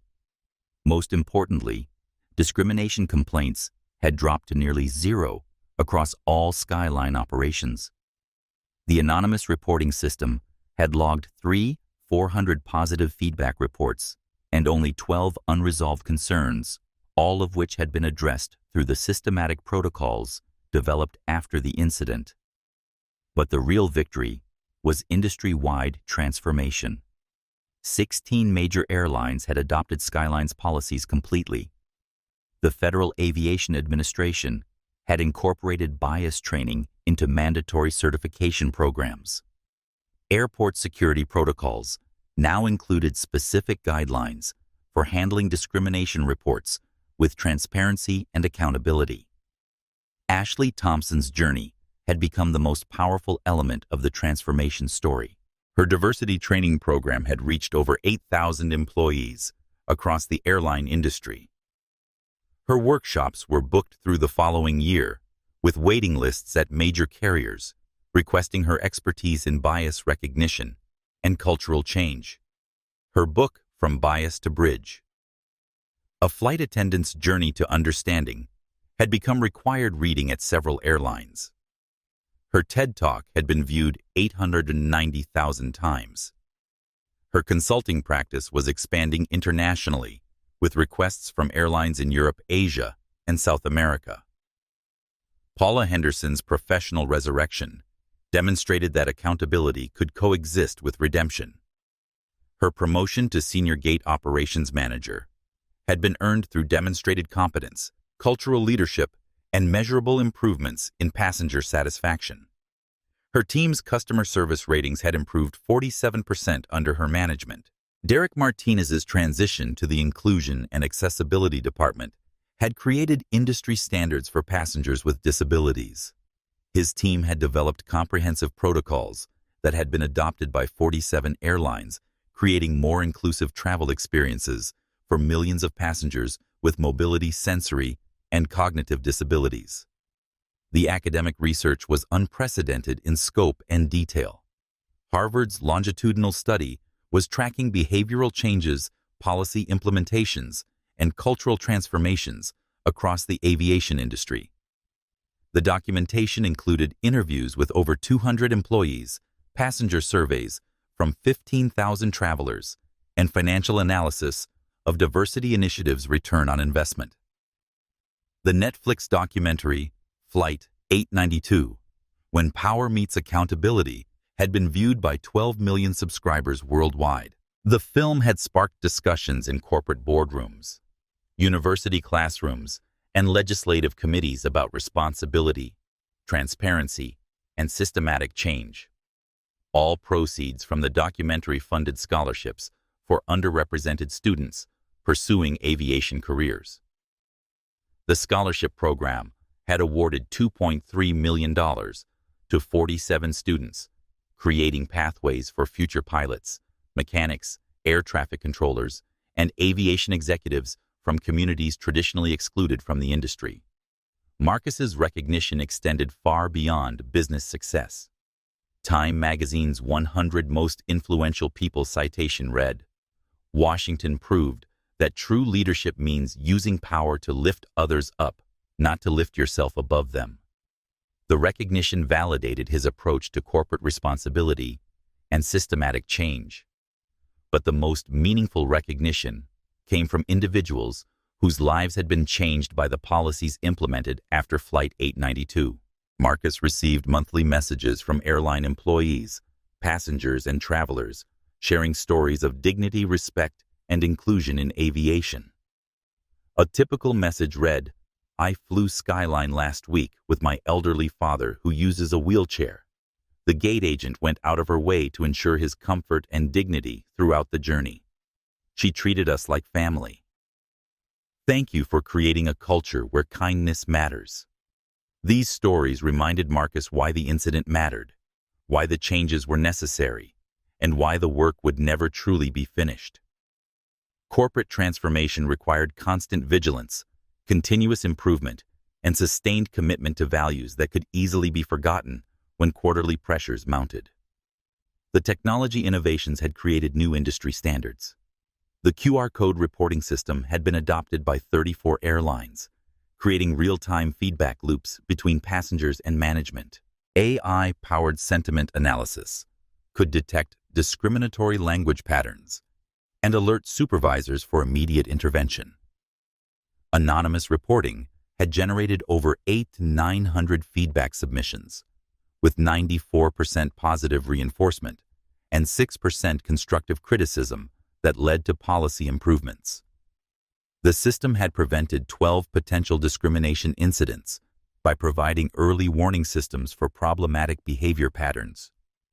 International adoption was expanding systematically. Airlines in 23 countries had requested Skyline's training materials. The European Union was developing discrimination prevention regulations based on the policies Marcus had implemented. International aviation organizations were incorporating bias recognition into pilot and crew certification requirements. The legal precedent had influenced discrimination cases across multiple industries. Washington v. Workplace discrimination was being cited in employment law cases involving hotels, restaurants, retail establishments, and healthcare facilities. The standard for corporate accountability had been elevated across service industries. Average discrimination settlements had increased 340% due to the precedent established by Skyline's transparent, systematic response. Companies were implementing proactive bias prevention programs to avoid legal liability and public relations disasters that could destroy brand reputation permanently. The economic impact was measurable and significant. Skyline's stock price had increased 43% over 12 months. Revenue had grown 28% year over year. Market capitalization had expanded by $890 million, proving that corporate responsibility could enhance rather than inhibit business success. Employee productivity had improved 31% across all departments. Customer loyalty had increased 67% among diverse passenger demographics. Brand value assessments showed $890 million improvement in corporate reputation, demonstrating the financial benefits of systematic inclusion. But perhaps the most important transformation was cultural. Marcus had proven that individual actions could create industry-wide change when properly documented, systematically addressed, and transparently implemented. The incident had demonstrated that corporate power used responsibly could transform discrimination into dignity bias, into bridge building, and crisis into catalyst for lasting change. The work continued daily through policy implementation training programs, accountability systems, and cultural reinforcement that would prevent future incidents while creating more inclusive experiences for employees and passengers throughout the aviation industry. The legacy was both specific and universal.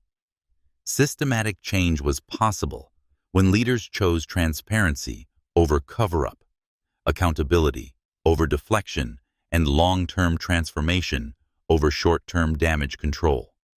Marcus Washington had proven that true leadership meant using power to lift others up, creating lasting change that would continue long after the viral videos were forgotten, and the news cycles had moved on to other stories. The transformation was permanent, measurable, and expanding. The ripple effects of Flight 892 had expanded far beyond American aviation, creating international standards for corporate accountability that were transforming service industries across 6 continents.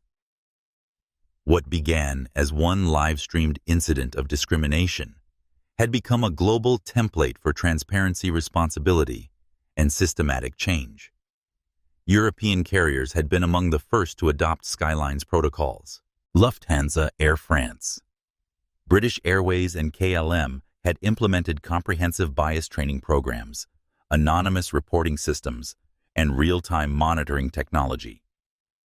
The European Union was developing discrimination prevention regulations based directly on Marcus's policy frameworks, creating legal requirements for transparency and accountability across member nations. Asian airlines had embraced the technology innovations most enthusiastically. Singapore Airlines, ANA JAL, and Cathay Pacific had licensed Skyline's AI-powered bias detection systems, creating real-time sentiment analysis for passenger interactions. The technology could identify discriminatory language patterns in 12 languages, providing immediate alerts for intervention before incidents escalated. Middle Eastern carriers, including Emirates, Qatar Airways, and Etihad, had adopted the training components while adapting them for cultural contexts spanning dozens of countries and languages. The cross-cultural implementation had required innovative approaches to bias recognition that respected regional differences while maintaining universal standards for human dignity. African airlines led by Kenya Airways and South African Airways had focused on accessibility improvements and inclusive service protocols. The policies developed by Derek Martinez's team had created better travel experiences for passengers with disabilities across the continent, demonstrating how systematic change could improve service quality while advancing social justice. South American carriers, including LATAM and Avianca, had implemented comprehensive diversity programs that extended beyond passenger relations to include pilot training, crew recruitment, and management development. The holistic approach was creating more representative workforces while improving customer satisfaction across diverse passenger demographics. The International Civil Aviation Organization had incorporated the Skyline standard into official guidelines distributed to 193 member countries. ICAO recommendations now included mandatory bias training for airline staff, transparent reporting systems for discrimination incidents, and accountability measures for corporate response to documented bias. But aviation was only the beginning. The accountability framework had been adopted by industries far beyond air travel, creating systematic change in sectors serving billions of consumers worldwide. Hotel chains had implemented QR code feedback systems after several high-profile discrimination incidents were documented on social media. Marriott, Hilton, and Hyatt had adopted real-time monitoring technology, anonymous reporting protocols, and immediate response systems that prevented bias incidents from escalating into viral crises. Restaurant corporations had developed bias recognition training after discrimination lawsuits cost major chains tens of millions in settlements. McDonald's, Starbucks, and Subway had implemented systematic diversity programs, accountability metrics, and transparency requirements that transformed customer service standards across thousands of locations. Retail establishments had embraced technology-assisted bias detection following several costly discrimination incidents that damaged brand reputation permanently. Target, Walmart, and Best Buy had licensed AI monitoring systems, implemented anonymous reporting protocols, and created accountability frameworks that protected both customers and employees. Healthcare systems had adopted patient dignity protocols based on Skyline's framework. Hospitals and medical practices had implemented bias recognition training for staff, anonymous feedback systems for patients, and accountability measures that improved care quality while reducing discrimination complaints. The academic impact continued expanding through business schools, policy institutes, and research organizations worldwide. Harvard's comprehensive study had spawned similar research at Stanford, Wharton, MIT, and international universities studying corporate transformation, crisis management, and systematic accountability. Government agencies had incorporated the Skyline standard into federal training programs. The Department of Transportation, Department of Justice, and Equal Employment Opportunity Commission had developed discrimination prevention protocols based on Marcus's transparent, systematic approach to bias incidents. The technology innovations had created new industries focused on bias detection, sentiment analysis, and real-time accountability. Software companies were developing AI systems that could identify discriminatory patterns across multiple languages, cultural contexts, and communication platforms. Legal frameworks had evolved to reflect the new standards for corporate accountability. Employment lawyers were citing the Skyline precedent in discrimination cases across multiple industries, creating pressure for proactive bias prevention rather than reactive damage control. International recognition had validated the global impact. The United Nations had awarded Marcus the Global Corporate Responsibility Award. The World Economic Forum had featured the transformation as a model for systematic change. International business schools were teaching the case study as required curriculum for future executives. The financial impact was measurable across industries. Companies implementing Skyline-style accountability frameworks reported average improvements of 67% in customer satisfaction, 43% in employee retention, and 89% reductions in discrimination complaints. The business case for systematic inclusion had been proven mathematically, but the most important impact was cultural transformation that extended far beyond corporate policies. Marcus had demonstrated that individual actions could create systematic change when properly documented, transparently addressed, and systematically implemented across entire industries. The viral nature of Tyler's documentation had proven that social media accountability could force corporate responsibility when traditional oversight mechanisms failed.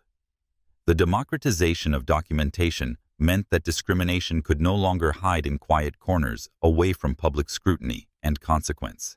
Young professionals around the world were using Tyler's approach, documenting discrimination, demanding accountability, and creating pressure for systematic change through viral amplification of bias incidents.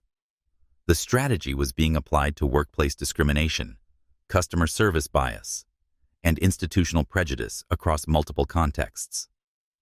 Marcus Washington had proven that corporate power used responsibly could transform industries, influence international standards, and create lasting change that would continue expanding long after the original incident was forgotten.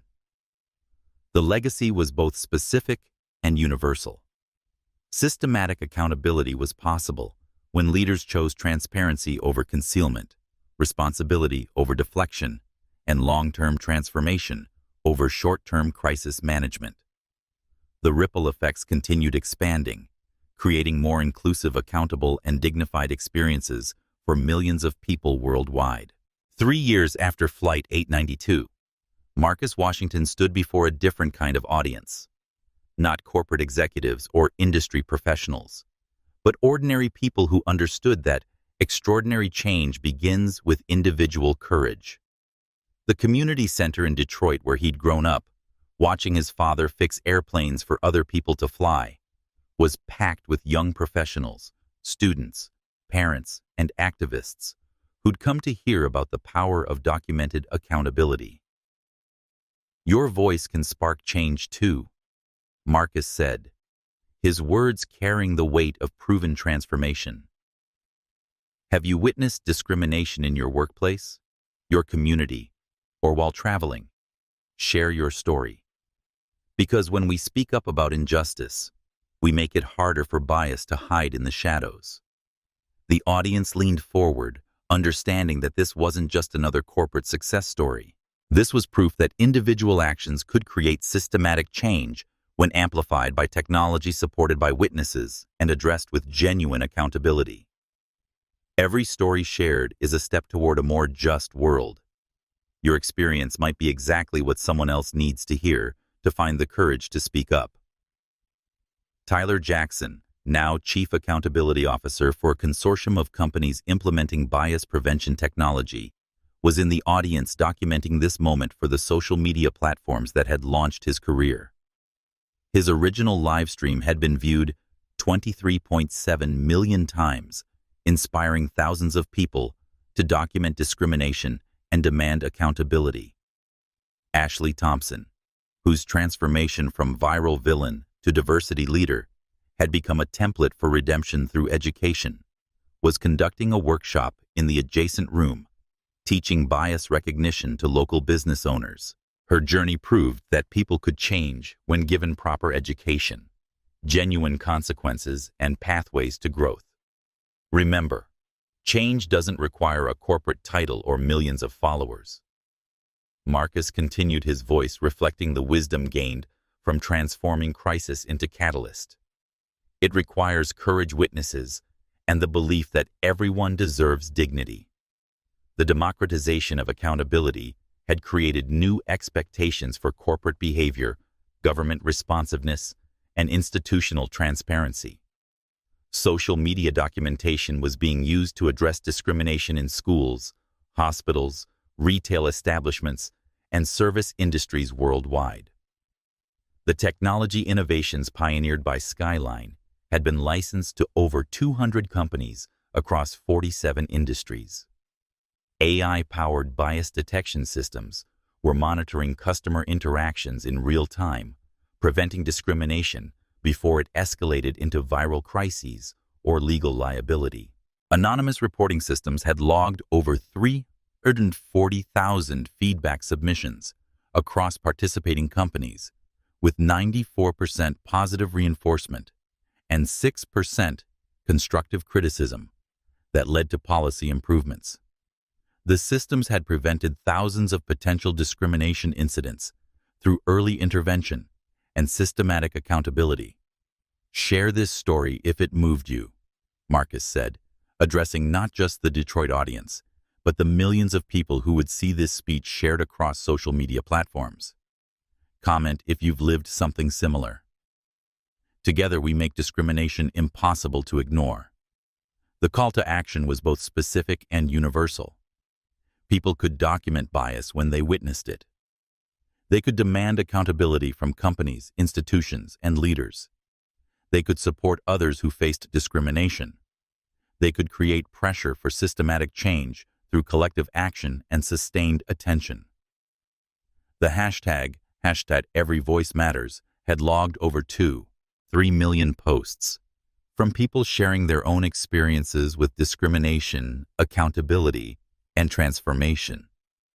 The digital community had become a support network for those facing bias, a documentation system for institutional prejudice, and a pressure mechanism for systematic change.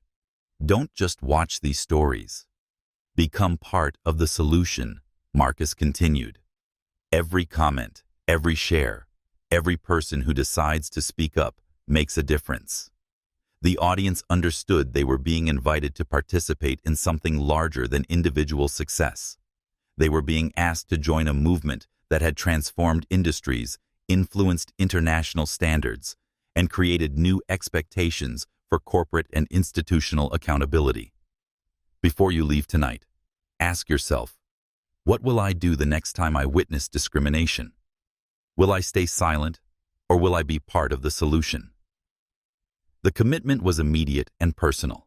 Change started with the next decision, the next moment of courage, the next choice to document injustice rather than ignore it. Together, we don't just make viral videos, we make lasting change. We don't just demand accountability, we create systematic transformation. We don't just speak up for ourselves, we speak up for everyone who deserves dignity. The standing ovation lasted 3 minutes and 47 seconds, matching the duration of Tyler's original live stream that had started everything. But the real applause was happening every day, in workplaces and communities around the world, where people were choosing courage over comfort, justice over convenience, and systematic change over silent complicity. Your voice matters. Your action counts. Your story could be the next one that changes everything. The transformation was permanent. The legacy was expanding, and the work continued with every person who decided that discrimination was unacceptable and accountability was non-negotiable. Marcus Washington had proven that individual courage, properly documented and systematically addressed, could transform entire industries and create lasting change that would continue long after the viral videos were forgotten. The story ended, but the movement it had inspired was just beginning. Hit subscribe if you believe everyone deserves dignity. Share this story if you're ready to be part of the transformation.